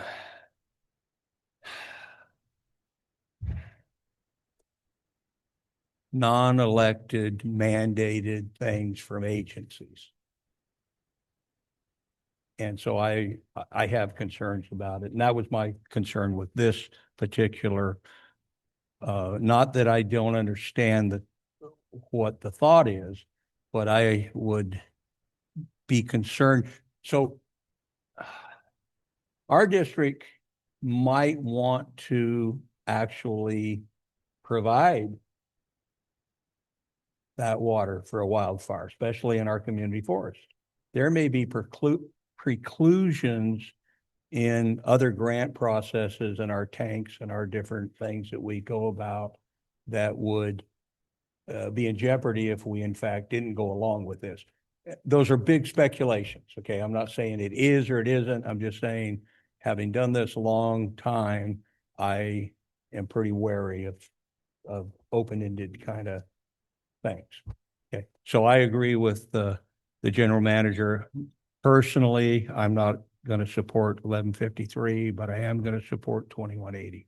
And the will of the board, whatever. Well, in the law, I don't think it precludes our participation in providing the water service to put out a fire in our forest. What it does is it indemnifies us against our infrastructure. The indemnity part of it is I understand. And it was to indemnify certain places down in the LA fires from liabilities. So that is a positive aspect of it. But I still, for myself, I think that it'd be like no harm, no foul. I just, myself, I'm not going to support that letter supporting that, but I will support the letter 2180. But to the will of the board, I'm only 20% here. I can think of a few situations in which indemnification about our infrastructure could come in handy in case the community forest caught on fire back by First Street, some houses burned down, this and that. This could potentially stave off some litigation. It might. I'm not saying it wouldn't. I don't know whether it would or not, but it might. Okay. So anyway, that's just my 2 cents worth, folks. Okay. Go ahead, Greg. So, for me, 1153, there's a couple different things. I think that, I think a lot of this bill is predicated on, we're sort of in a strange sort of situation here because we own the liability. The community forest belongs to us. So the liability is ours regardless. And our management of that liability it'll either make it defensible, a fire in that area defensible or not. So I kind of, when I read this, I was like, oh, heck no. And then I was going to say another word, but I've already dropped my one F-bomb for the night. Yeah. And then, but Used then, your one already. but then I read it 2 or 3 more times, and I kind of see that this is, we're in a, and I'll go back to we're in a rare situation here. We're not dependent on the county or I mean the California Forestry or the United States Forest Department and how they handle taking care of their their forests and in that burning our houses down, because it's not written in here, but Aqua states that the public water systems are designed and constructed to provide safe, reliable drinking water, and also to provide adequate fire flow. Well, that's one of the things that we say about our tanks and one of the things we do. Right, But right, but that's right. fire So- protection for our So community. regardless of regardless, if a fire gets to the point to where it's burning houses down, we have an obligation, not a requirement, but an obligation to provide water to be able to keep those houses For the from houses, burn- but for the not houses necessarily getting the burned up. forest. But not, yeah. Yeah. Yeah. So with all that being said, in my roundabout way, I kind of think that there's some very positive things about 1153 that it took me reading it 2 or 3 times and then kind of inferring that before I got to that. But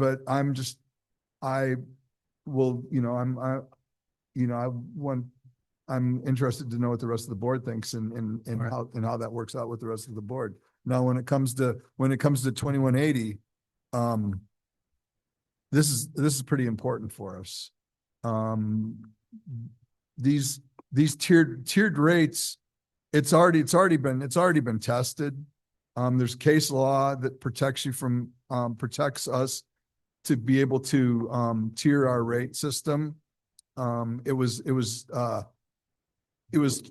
was challenged and then it was defeated, but it would be very nice if there was a legislation Okay. that did it. So I really can't, after reading AB 2180 several times, I can't really see anything that would be a risk or liability to us in supporting.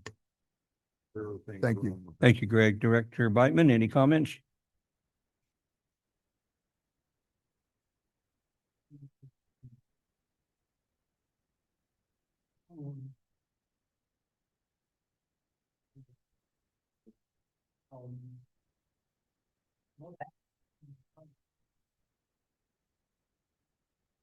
I'm trying to envision a situation in which there might be a wildfire. That wildfire might spread to surround, say, starting in the community forest and spread to surrounding private properties. And because of an inadequate supply of water to fight the wildfire, structures that would burn or other losses would occur,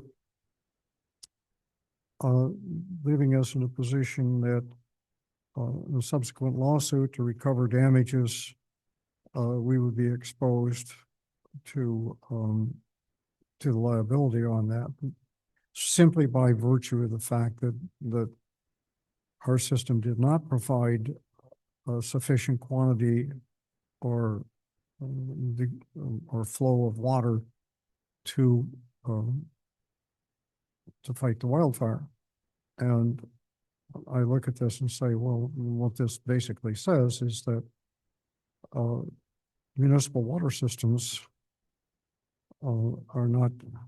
should not be expected to be an adequate source for fighting wildfires.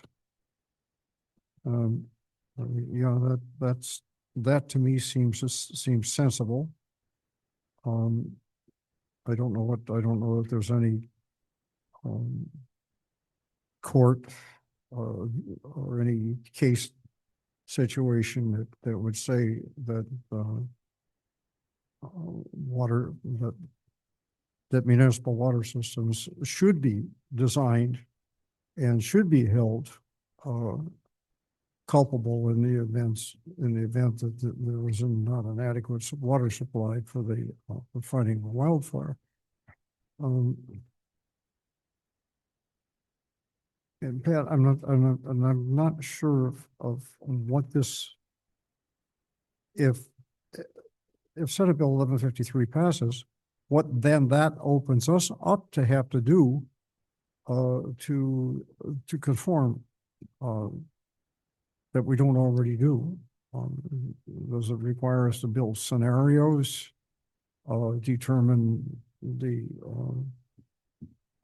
whether our so-called emergency response plan and program would be adequate to meet the demands of various scenarios? I have no idea where this would take us.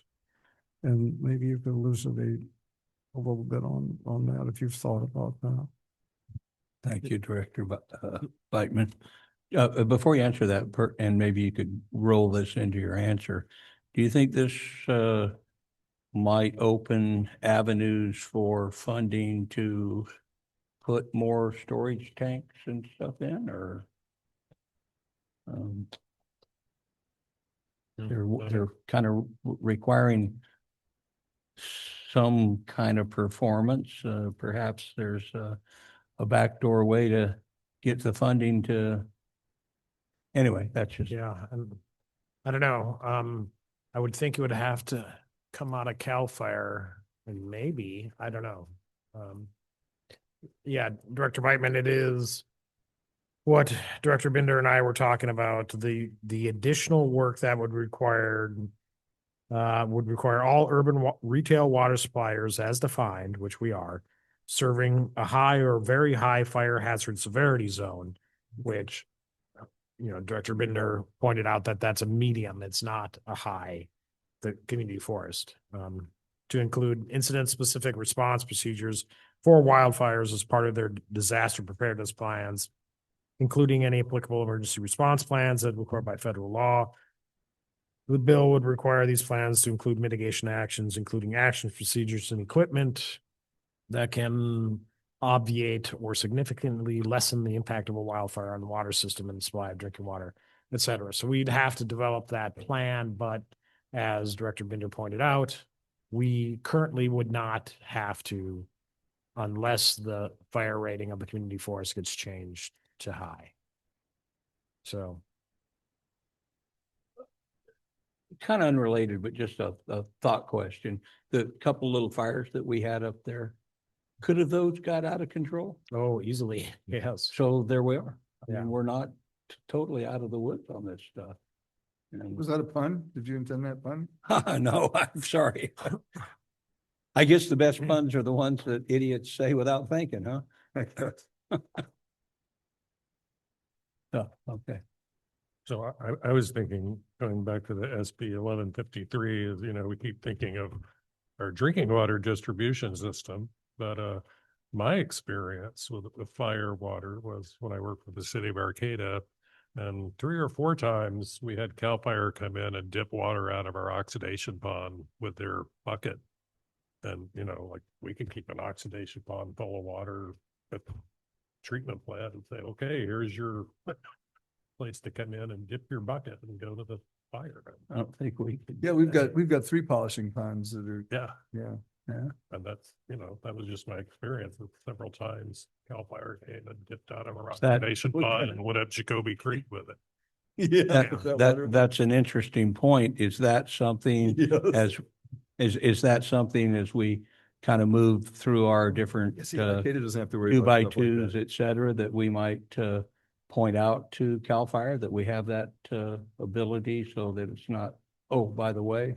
I Yeah. bet they're already aware. Well, I don't know whether they are or not, but I'm saying is we need Yeah. to find out. And the state didn't care that we had an illegal discharge of our. I heard you. No, they didn't come after us for that. Yeah.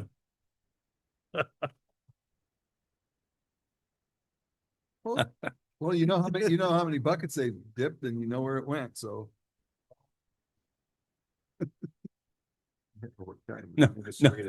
No EPA inspections, please.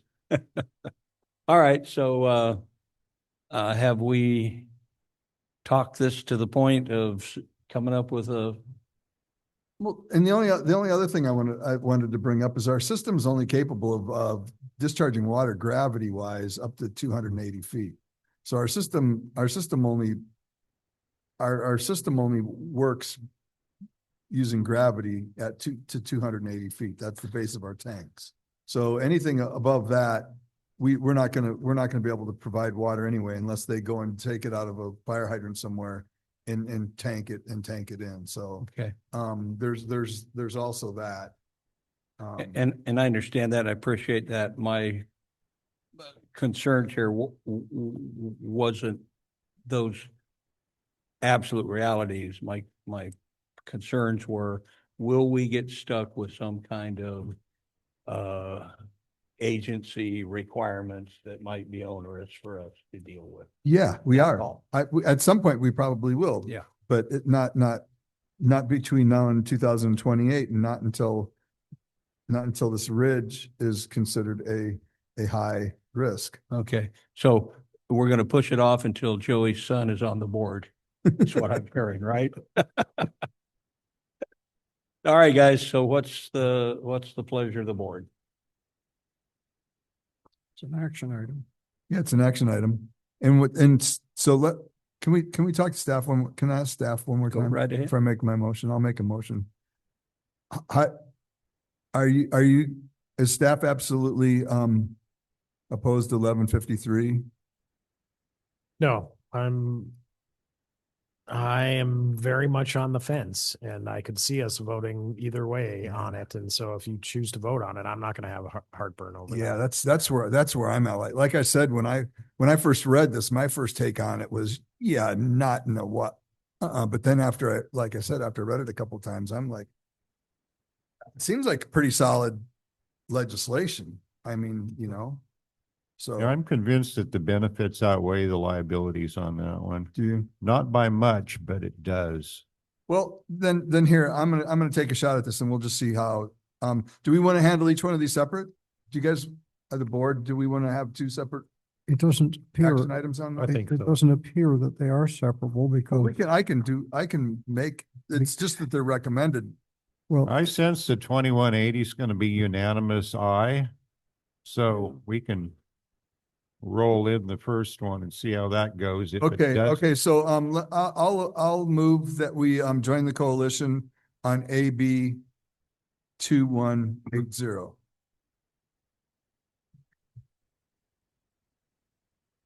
One of Okay, you's so got you to want- second it if you want it to move. On 2180, I'll second. Thank you.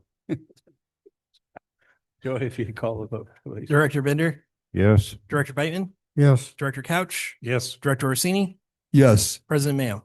Yes, motion carries. We'll move on to the next one. must be 1153. So, Right. I'll make a motion that we enter in the coalition for support of, Aqua sponsored bill SB 1153. I'll second that one as well. Any comments I should have asked before? No comments. Would you call the roll, please? Director Bender, Yes. Director Bateman, Yes, Director Couch, yes. Director Orsini, Yes. President Mayo. No. Motion carries. Thank you. Okay.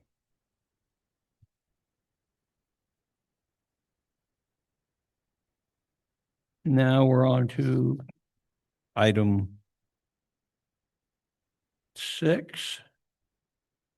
Approval of resolution 2026-05, directing staff to proceed with the planning for the issuance of obligations to finance funding the district office remodel. the McCluskey Tank Replacement, Highway Sewer Undercrossing, Sewer Lift Station Upgrade, and the Water and Wastewater System Improvements, and that's on page 245, if you care to look. And our financial director will be reporting on this. Thank you. As discussed at the April 23rd, 2025 Audit and Finance Committee meeting and reported on at the May 7th, 2025 regular board meeting. And as required by the district's procurement policy, this district is looking to secure funding for several large projects within the next 5 years. The projects are outlined as follows. The McCluskey water tank replacements. These tanks are the district's last remaining water tanks. Through a hazard mitigation grant, the district has received and completed phase 1 and has now received phase 2 construction funding in the amount of $962,225. The total project estimate is $4.3 million. Therefore, the district seeks to finance approximately $3.338 million to complete the project. The Norton water tank paintings, these tanks will require recoating in the next 3 years. This project will cost approximately $1 million, depending on whether the roof needs to be replaced. The McKinleyville Community Services District office needs to be remodeled in the next 3 years. The project cost is estimated to be $4 million, of which the district seeks to finance $1.8 million through the water department. Approximate funds to be financed for water projects are $6,138,000. $6,138,000. Thank you, James. For highway sewer undercrossings, this is for replacement of the district's 3 sewer lines under Highway 101 through a hazard mitigation grant fund. Phase 1 funding was received and completed. Phase 2 funding was awarded early in 2025 with a completion date of March 22nd, 2026. The district submitted an extension request in April 2025, but has yet to hear if it has been approved. And there is no way for this project to be completed by March 22nd, 2026. So the district seeks to finance $4 million to complete this project, of which $2,630,000 will be paid through the 2021 COPs. Sewer main rehabilitation replacement. Every year, the district earmarks $1 million to various mainline projects, some planned and some unexpected. Over the next 3 years, the district will be rehabilitating the Let sewer force main. For this, the district seeks to finance $3 million.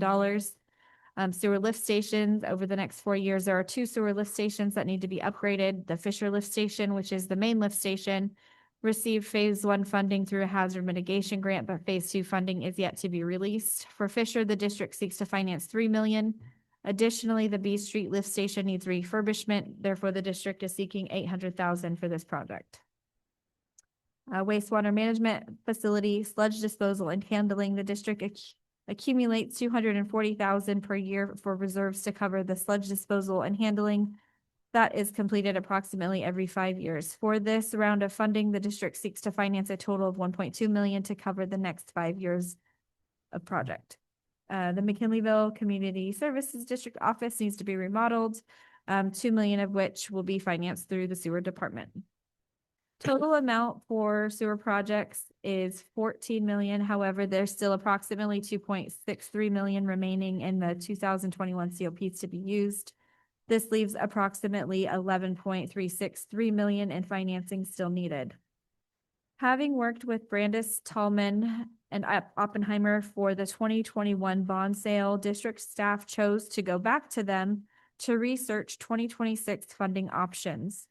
Brandis, Tallman, Oppenheimer created a 1.5 debt service pro forma, which is attachment 2 for both departments, and determined the water department has $6,959,556 in financing capacity, and sewer has $12,570,250 in financing capacity. Both assume bond financing for a 30-year term with a 5.25% interest. To move forward with these options, the district will require the assistance of the following: a bond underwriter to provide credit rating modeling, compute the sizing and design structure of the financing, review finance documents and other services. District staff have determined that Brandis Tallman Oppenheimer provides the best value to the district for underwriter services, given their experience and familiarity with the district. Bond and Disclosure Counsel to provide legal services in connection with the authorization, issuance, sale, execution, and delivery of the obligations and the other services. District staff have determined that Kutak Rock LLP provides the best value to the district for bond counsel services, given their experience and familiarity with the district. And finally, a municipal advisor to represent the district's interest in the issuance of the obligations. District staff has determined that Fieldman Rolap provides the best value to the district to serve as municipal advisor based on their qualifications and familiarity with the district. Resolution 2026-05, Attachment 1, authorizes the general manager and finance director to take such actions as are necessary and appropriate to provide for the issuance of the obligations and to present to the board all resolutions and documents necessary in connection with the issuance of the obligations. Nothing in the resolution commits the district to issue any obligations, and the district is under no obligation to move forward with issuance of the obligations unless satisfactory. Say that 10 times fast. Unless satisfactory terms are presented to the district. The resolution also approves contracting with Oppenheimer & Co. Inc. to serve as bond underwriter, Kutak Rock LLP as bond counsel, and Fieldman Rolap to serve as municipal advisor. Staff recommends that the board review the information provided, discuss, take public comment, and approve Resolution 2026-05, directing staff to proceed with the planning for the issuance of bonds to finance approximately $6.138 million in water infrastructure projects and $11.363 million in sewer infrastructure projects. Thank you so much. Are there any comments from the board? Yeah, I'm completely in support of moving forward with this resolution, to get to name, the three parties, to help us, work through getting the certificates of participation. I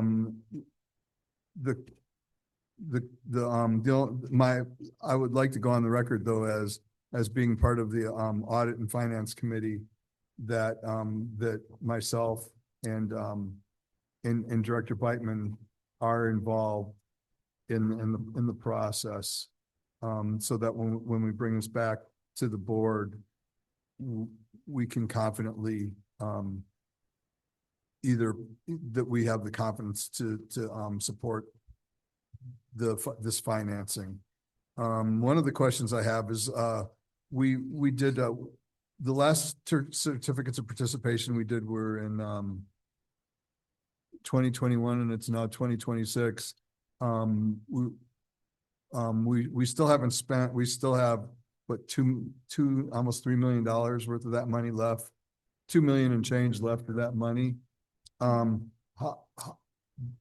we sure we're going to be able to spend almost $20 million? In the amount of time that we have to so that we don't get accused of arbitrage? Yeah, the remaining 2.5, I'm sorry, Samantha. Fine. Remaining 2.5 was to be funding the highway sewer crossing, and that dragged out because of the hazard mitigation grant. So that's why we haven't spent that 2.5. However, we're going to spend that 2.5 here this year easily on that. And then the additional stuff will cover what that $2.5 million doesn't cover if all of these things are intertied, whether we get the grants or not. If we don't get the grants and we have to come up with the remaining 2.5 to fund the other crossing, then of that 20 million, a big chunk of that is going to come out of this bond sale. Mm-hmm. And it all comes down to things you were talking about before. What are our priorities? Fisher is absolutely a high priority. Yeah, but just the tank or the pumps, we really don't need to retrofit the building and things like that, do we? I mean, Um, not to get into the weeds, but. yeah, right. Yeah. So I mean, there's ways that we can modify what we need to do, like choosing the center crossing is the one that needs to be done the most, you know, and we could put off the north and the south one, but, you know, unless everything being equal, we could get, you know, because. But anyway, I Yeah. think those are all conversations Yeah. we can have at a different time. I'm very much in support of this.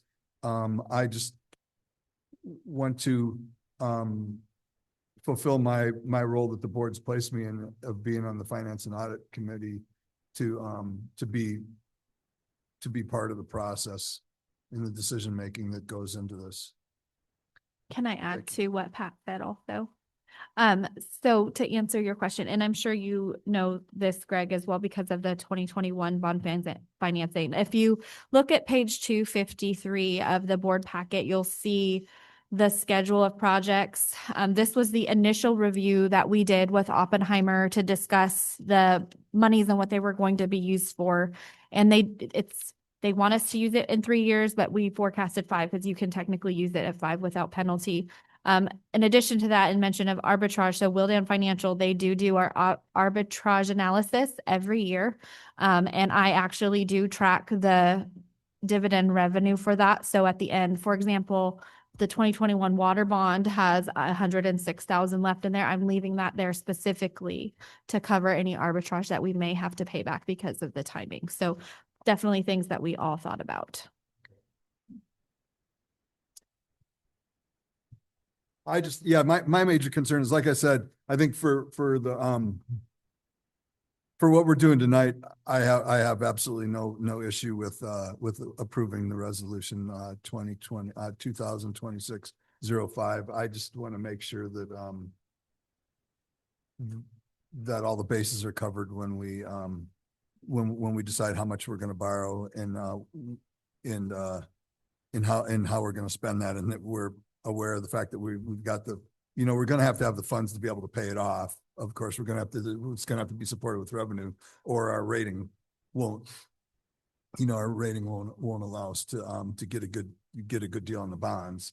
But my major concern is you guys have been pretty busy for the last couple of years. If you think you've been busy trying to spend, 7 or 8 million, try spending, 20 million. So anyway, that was really my only thought on that. Thank you. And I'll shut up now so we can give other people a chance. Thank you. Director Bateman?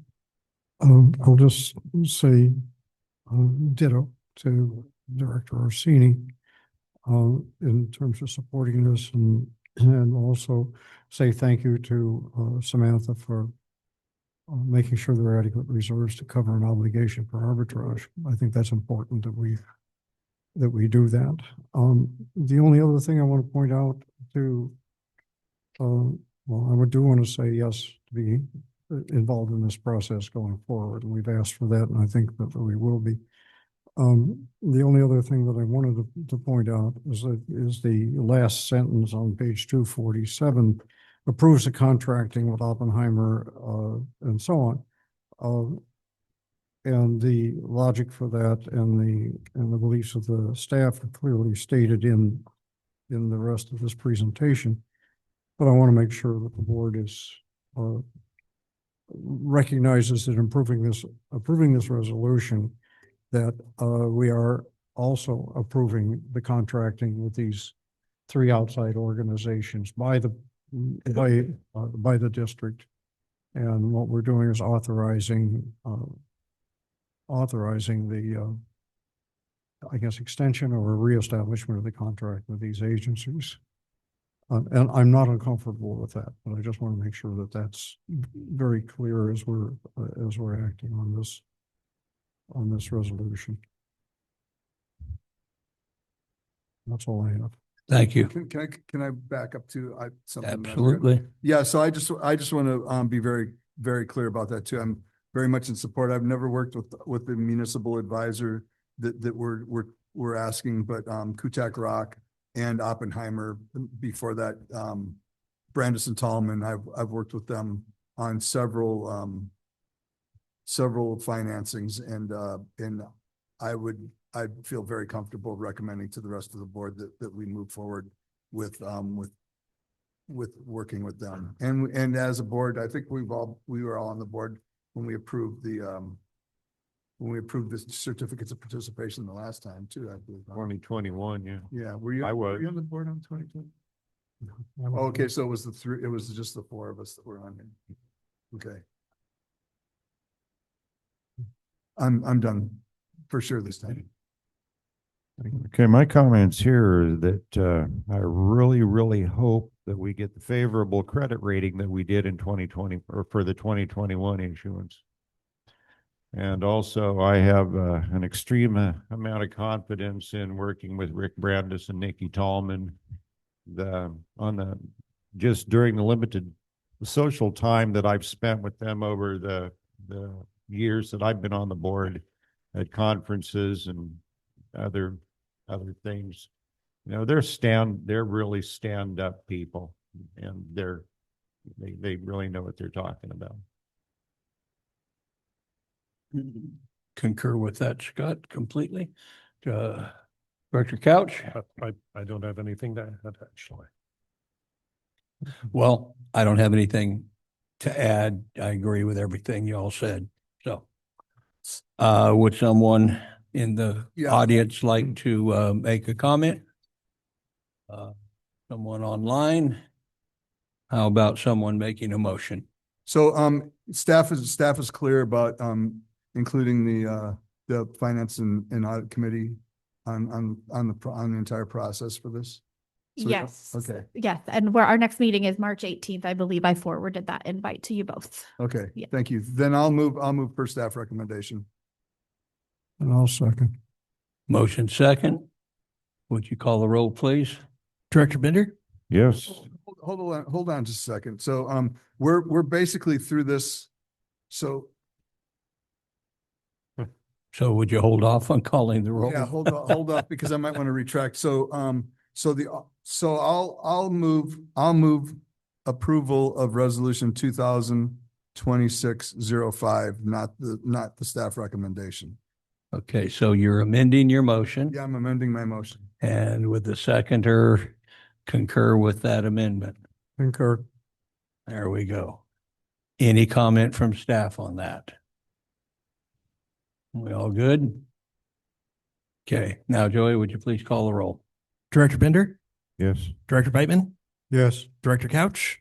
Yes. Director Orsini? Yes. Director Mayo? Yes. Motion carries. Thank you so much.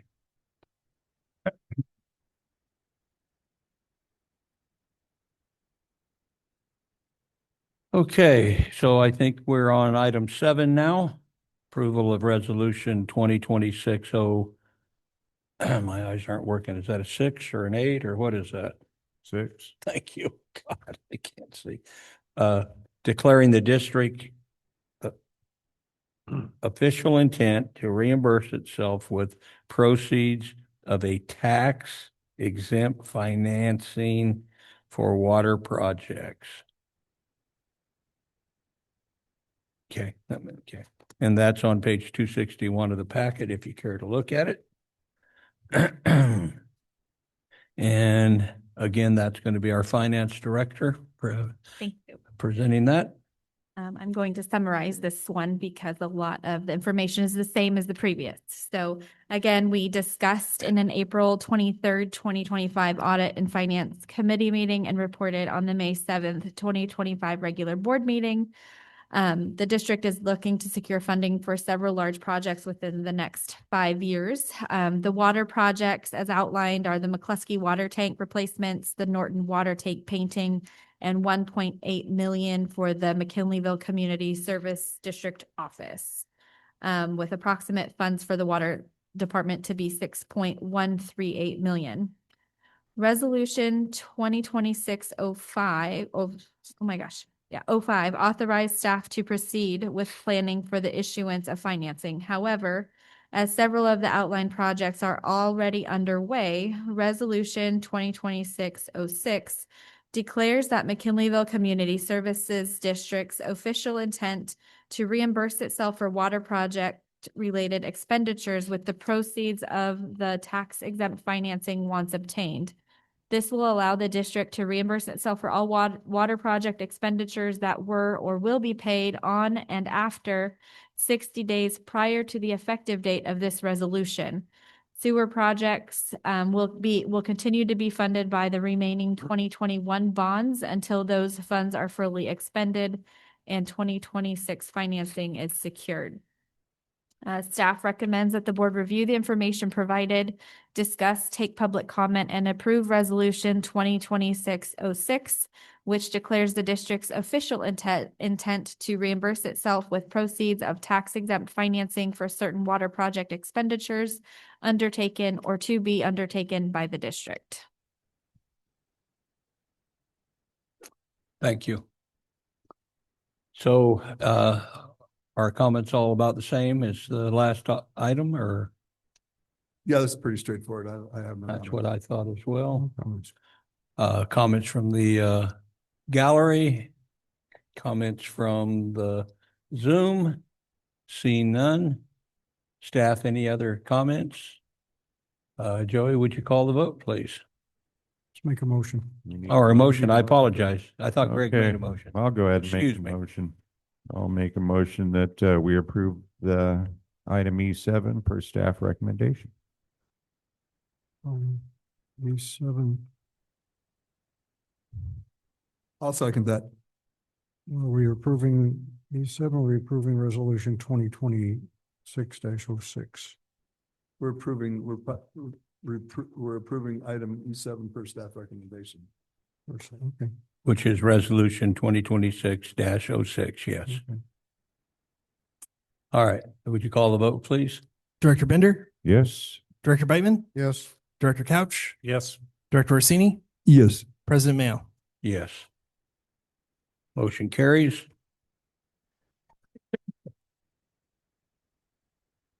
And then item F3A, I believe we're at now, the financial administrative Committee reports. report. Committee reports.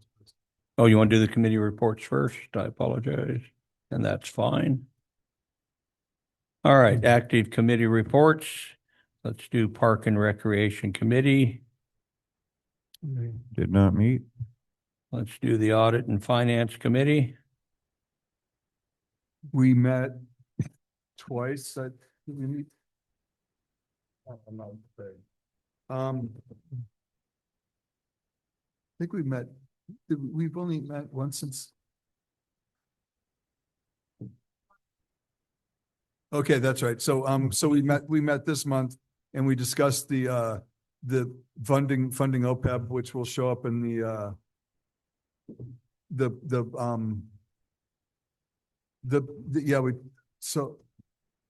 so we approved, holy mackerel.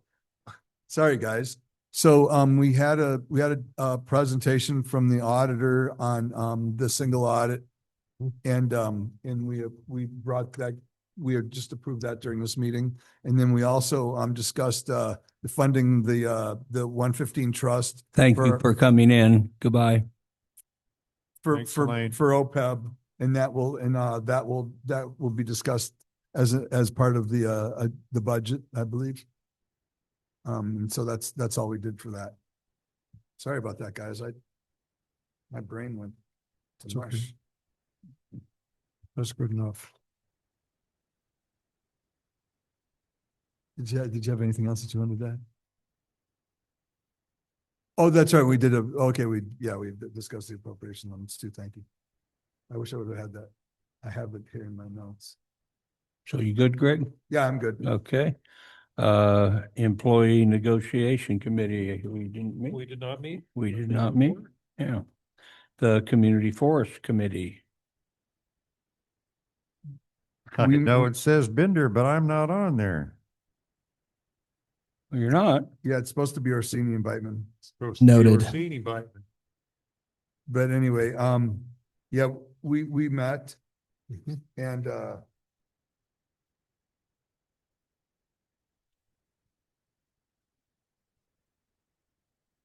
we met on,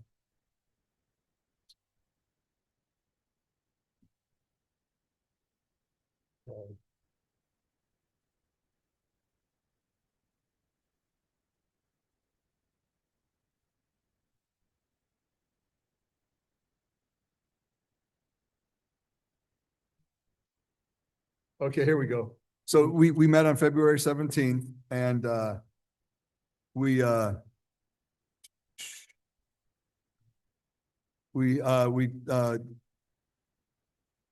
we did, we had a subcommittee report, from the TICS subcommittee report from the Forest Management Plan and Funding Budget Subcommittee. We discussed the draft forest management plan, review, and that's, we're pretty close to that being done. And, we should be seeing that, that should be being brought back to the board. I don't know when's. What was the, Soon. yeah, within the next couple, within like the next 3 months. We will, last night at, the, forest management plan, we finalized going through it. We are, sharing it with the full forest committee.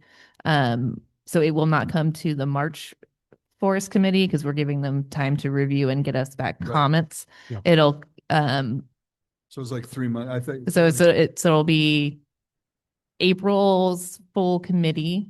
So theoretically, potentially as early as the May Yeah, board so- meeting. Yeah, so a couple of months, almost 3 months from now. So we discussed, some vacant,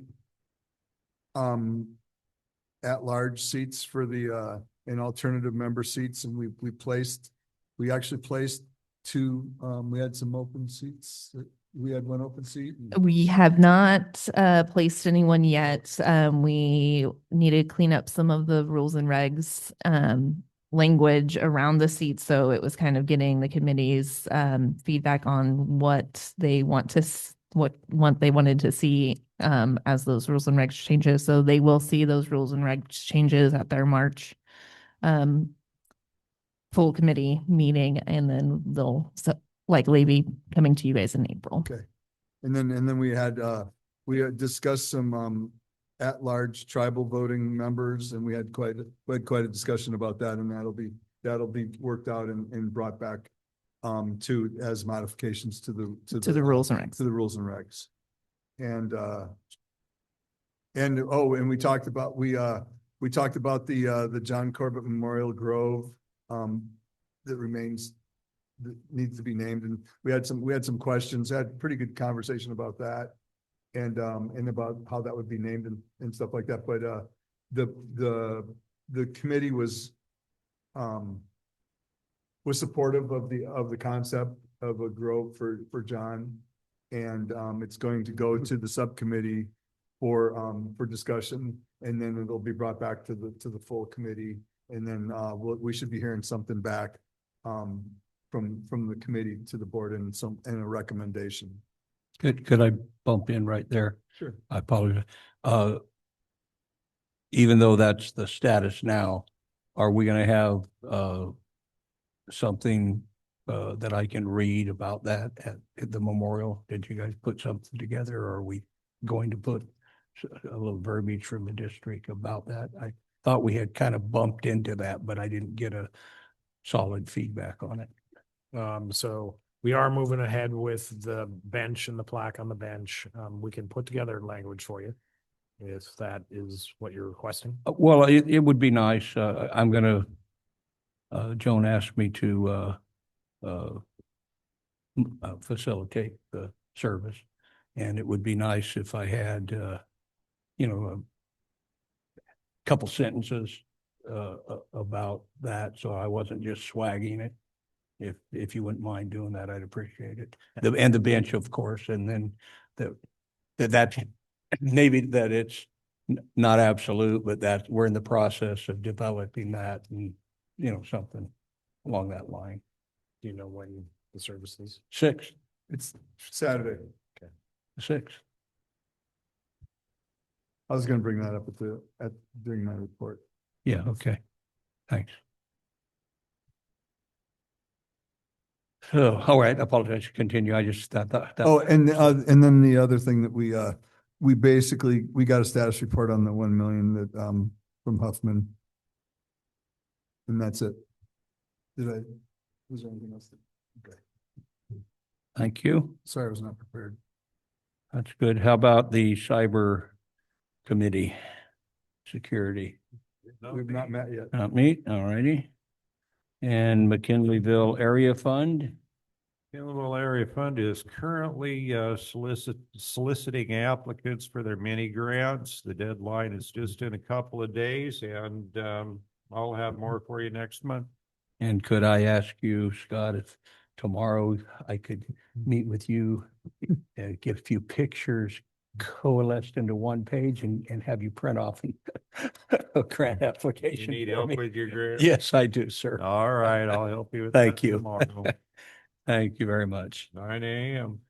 Okay. And Redwood Region Economic Development Commission. The board did not meet, the meeting was canceled. Yeah.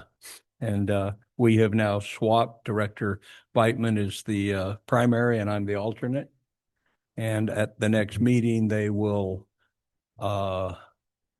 switch me off of the loan committee and put Director Beitman on. It's not something that is just that we can just switch. It was a vote by the Yeah, they had to do group. Yeah. And they will have to do that. They will. McKinleyville Municipal Advisory Committee, any comments on that?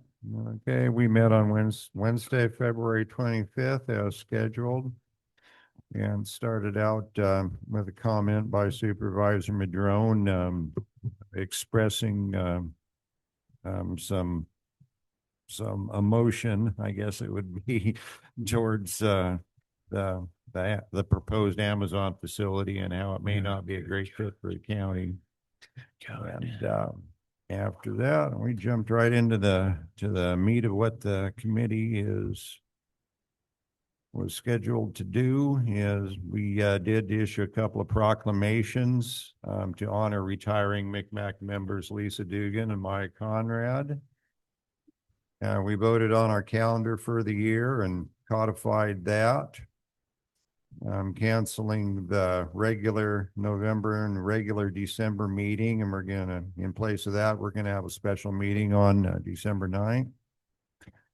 We added 3 community members to the ad hoc committee for the economic development study. Those 3 community members are Carol Schmidt, Steve St. Thomas, and Megan Blumenstein, which are 3 very solid community members. I'm sure they're going to be a good job. We had a discussion on the development of Micmac Community Outreach Coordinator position. And I'm leading that charge myself. Our ad hoc committee met 2 days before that Monday. The ad hoc committee consists of Mary Burke, Tina Taylor, and we had one stakeholder, which was Jesse Miles, came in to help. And we basically discussed how that was going to look, what kind of responsibilities and what kind of role the community outreach coordinator would serve, what methods of outreach would be used, social media, print media, newspaper, television, tabling, et cetera, how inquiries would be handled, how to make a unified voice for the committee, and a number of other things. In the end, I did end up drafting a guideline document that was rather exhaustive. And I'm sure that will be included in the committee packet for the March meeting, where after another meeting, I plan on bringing it forward to being adopted by the full committee. And we will then select a community outreach coordinator.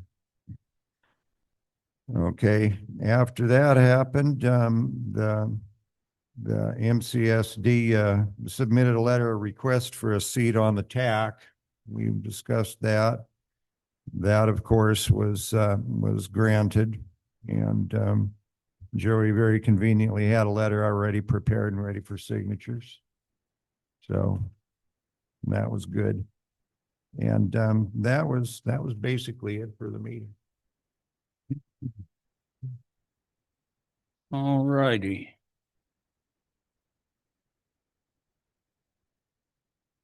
The Municipal Advisory Committee, that was you? Or- And the Senior Center. Yeah. And if you would be so kind as to make that report, I'm gonna run to the restroom and I'll let you do Okay. that. All right. I will hurry. As usual, the McKinleyville Senior Center remains each working day to be sharing and caring. We're conducting our business as usual. Our Monday through Friday programs are going great. We did have to drop Mahjong because, not Mahjong, we dropped Rummikub on Mondays because all the Rummikub people wanted to play Mahjong.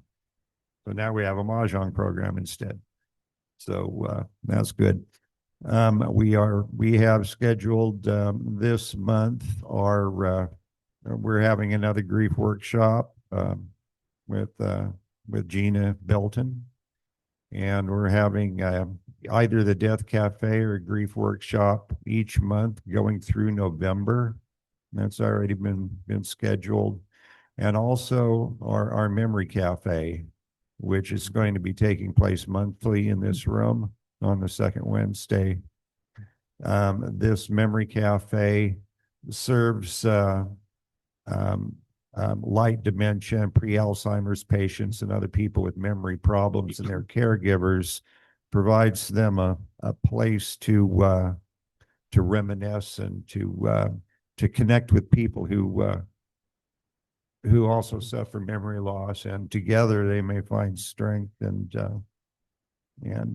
make their lives a little bit better. We did have our first meeting, I think it was 3 weeks ago, or 2 weeks ago, actually it was.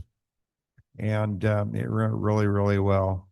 The memory patients that we had with us were, I think they're about 9 in number, and an equal amount of caregivers and stakeholders, which were in attendance, 2 members from the Alzheimer's Association, and Lynn McKenna and Kim Coelho. And this program is primarily facilitated by Dr. Bill Carlson, who's a retired physician, last working out of Open Door Health Clinic here in McKinleyville. The group bonded immediately against this common foe of memory loss. And we're all very much looking forward to our second one and continuing going forth with our new little family. We have an email chain going with questions to reminisce on, such as who your favorite school teacher was, what did they do to make you feel special, and how did you feel, et cetera, et cetera. Questions designed to evoke emotion and memory other than memory like people would normally think. Maybe I should start going because I don't remember any of my teachers. I remember every one of mine. I'm not at that point yet, again. Anyway, I guess I'll cut her off there. Once I get talking about the senior center and everything that we do, I can talk forever. Well, and again, not to give you too much of a big head, but we appreciate what you've done there, Scott. It's been a real performance enhancer for the whole system. So thank you. Director Beitman. I saw just a quick, I saw the flyer for the Memory Cafe posted outside of Safeway. Nice, really nice, and really, I would think very effective at drawing people in. So just kudos. Are you speaking of the aesthetics of the flyer? The aesthetics, Or the the content? how do I say, the warmth and the welcoming aspect of of the flyer for the Memory Cafe. Oh, great. Okay, thanks. Because the aesthetics was provided by my lovely wife, Miss Kate. There you go. It was pretty. I like the poster. It was cool. And it's well attended and people seem to appreciate it. They all are. The Grief Cafe and the Grief Workshop and the Death Cafe routinely pull in 30 or more people. Wow. Very good. All right, so next we're going to do our legislative and regulatory reports. Anybody have anything they want to say? All right, so I guess I'm up. Dennis? Assume you're gonna give our legislative report. Wait. So I was out in DC for a week, on several endeavors, but specifically for Aqua's DC conference and legislative effort. And I met with a lot of people. Just going to blanket through a few of them. Met with Mr. Fetterman, Mr. McClintock, Marsha Blackburn, Mark Mullen, a good friend of mine from Oklahoma that known in the rodeo business as well. I actually got to finally meet Senator Schiff and invite him up here for a visit. And Senator Padilla and Mr. Huffman and Senator Padilla's Chief of Staff, John Watts, which is probably the most significant relationship we can have. John was Dianne Feinstein's Chief of Staff for many years and helped us and myself on legislation that I worked on. And he's really a policy-oriented guy and a good guy. So that was a big one. I got to meet with the U.S. Fish and Wildlife Secretary Brian Nesbitt, and I was on several different issues. I had two different appointments in the Interior Department with staffers, and then I had a 7:00 breakfast at the White House with staff, which was quite cool for me. I presented to everyone that I talked to our agenda on our FEMA hazard mitigation grant projects, the funding for our sewer highway crossing, for Fisher Sewer Lift, for the Mad River water main crossing, and the McCluskey Redwood water tank semi retrofits, and not to a lot of them to sell them on our projects, but to make it very clear that these funded projects are not getting the money released.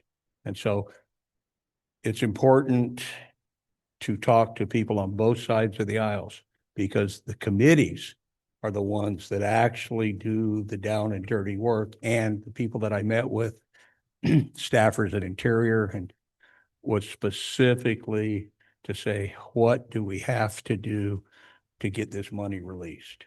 And, everybody was just, good. We love you. The projects are good and we care for you. And and yet we don't have any checks. So all I can tell you is, you can't catch bass if you don't put some bait in the water. So, and I will end at that unless you have questions. I have one thing, not a question for you, but we met on February 11th with Senator Schiff's staff, Person here, his yeah. staffers from his local staffer, and then his Sacramento guy. I didn't write their names down. I'm remiss. I've got Wesley and phone, Trey. but, Wesley and Trey. Trey. Yeah. Yeah. Both great guys. we gave them the choice of whether they wanted to go look at the new tank or whether they wanted to go up to the community forest. Of course, everybody wants to go look at the community forest, so. No, it'll be nice when we actually have some trails and different things to show. Oh, no, they're So- very impressed with the Yeah. property and. Well, it is a nice piece of property. But anyway, that's all I had on that. All right, any other legislative stuff? Seeing none. I noticed that Supervisor Madrone is online, and before I go through our staff reports, I would like to give him an opportunity if he'd care to make any comments. Thank you, President Mayo. Can you guys hear me okay? Loud and clear. Always good to hear what's going on in the district, and that hazard mitigation delays in funding is certainly a very concerning one. So thank you, President Mayo, for going back, and others for doing your work to try and shake that loose in the near future, hopefully. The only couple of things I have is one, you may have heard that we did at the board yesterday appoint a replacement for Maya Conrad on the MCMAC. We had 12 applications, which was really quite incredible. A lot of very, qualified individuals, highly interested individuals, and a lot of interest there. Michael Smith ultimately got the nod from the board. So we've welcomed him on board, and he'll be at his first meeting here in March at the end of the month. So welcome, Michael Smith. Young man, it's nice to have somebody, that's not 50, 60, and 70 like myself. Involved there, and we've talked a lot about bringing youth in, and I think Michael will do a great job of helping represent that. And the only other thing I had was I really wanted to thank the district for its support of MCMAC, in particular supporting Joey's engagement in, keeping the meetings running, getting the Zoom up and running, and just doing a tremendous amount of work. So I wanted to personally thank Joey for his incredible work. Always nice to see him there with his son, which is another youth connection. But I really wanted to thank Joey and thank the district for supporting his involvement as a staffer under General Manager Pat Gaspari. So just wanted to thank you all for that support. And that's it for me. Thank you for those comments, and I just add that MCSD is the progenitor of the MCMAC. So, all right, staff reports, please. Let's see, who are we going to start with? Finance and Administration Department. Yeah, the only thing I have to add is some good news. On Monday, I got notice from the IRS. Finally, after over a year of trying to figure out where it is, we will be receiving a check for about $1.7 million in the next 4 to 6 weeks from the Inflation Reduction Act rebate associated with the microgrid. Cool. We'll have that. Very soon. cool. When do we get our commission? I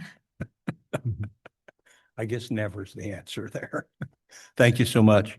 Operations Department, Mr. Henry. Thank you. Park and Rec Department, Kristen. Not specifically necessarily Park and Rec Department, but kind of the whole district. We were nominated for Nonprofit of the Year for the McKinleyville Chamber Awards Dinner. So that will be happening later this month. And then I also wanted to give a little shout out now that he and Christy have officially been made aware. Greg and Christy are this year's Azalea Award recipients. I didn't hear who? Greg Oh, and Christy. oh my God, we're scraping the bottom of the barrel now, aren't we, buddy? That's what I was thinking. I apologize. Congratulations. Yeah, on the short list. Well, they must have interviewed Christy and not him. Yeah. They both are. Okay. Anyway, thank you so much. And General Manager report. I want to talk about the meeting tomorrow at the HCOG TAC to consider our seat on it. So that's tomorrow, 2:30 at the HCOG conference room. Talked to Brendan Bird today about he's going to have myself and Supervisor Madrone is going to be there as well. And so we'll do our presentation. He did. I asked about, told him that board members were going to be there, asked him about whether he wanted them as public comments. He does want to. They're not really strict about 3 minutes, but he is going to ask that if people could limit comments to approximately 3 minutes. You'd greatly appreciate that. And then it's going to go to the full HCOG board, no matter what happens at the TAC meeting, it's going to go to the full HCOG board Thursday, the 19th. And that's at 4:30 when they typically hold them at the Eureka City Council. Let me get that in my calendar here. Let's see. So, The 19th Thursday, yep. and that'll be at City Hall. Eureka City Hall. Yeah, that's typically where they hold them.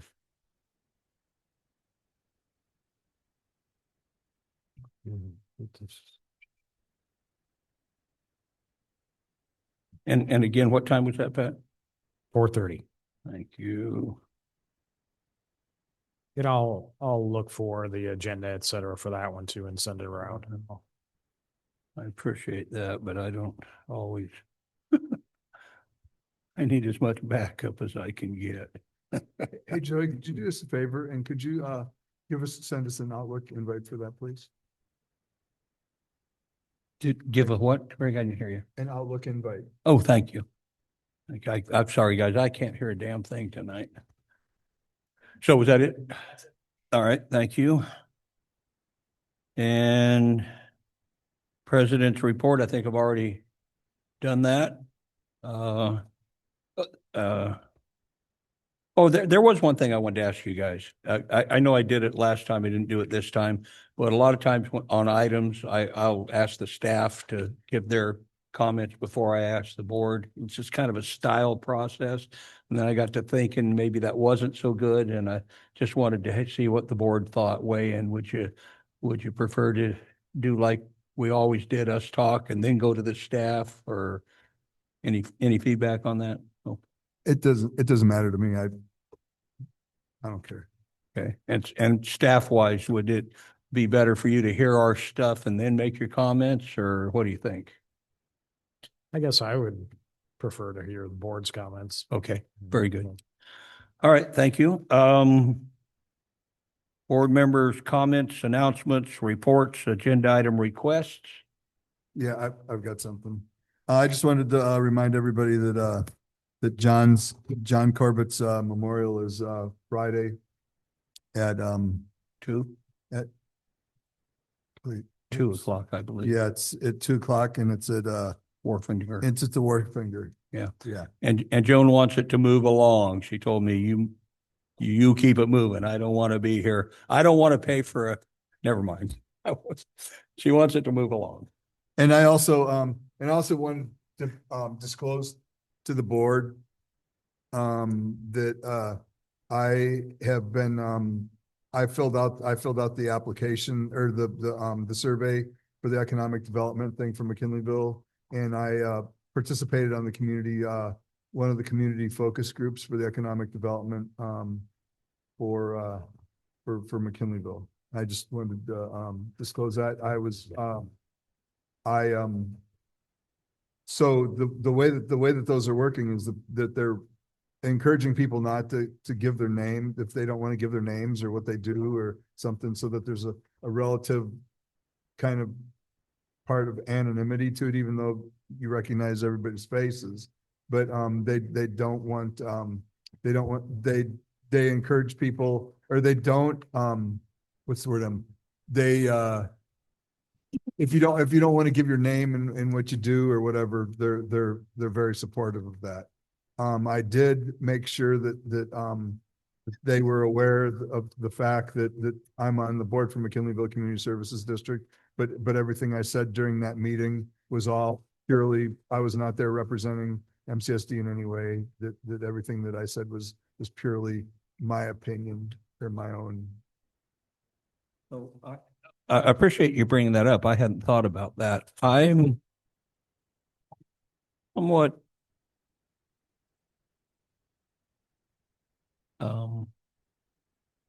not real positive about that. I think we need to know whether they're McKinleyville residents or McKinleyville. They have to be business owner. residents or they have to be business owners. Okay, but how do we know that if you're not giving your identification? Because they're not invited if they're not, Yeah, they're hand chosen. huh? They're hand chosen. Yeah, everybody's chosen by the information that you provided when you filled out the Okay. survey. All right, And you have to either be a business, you either have to own a business in McKinleyville or you have to be a resident. all right. All right. I think you answered me. Okay. Anybody want to go home? Good night.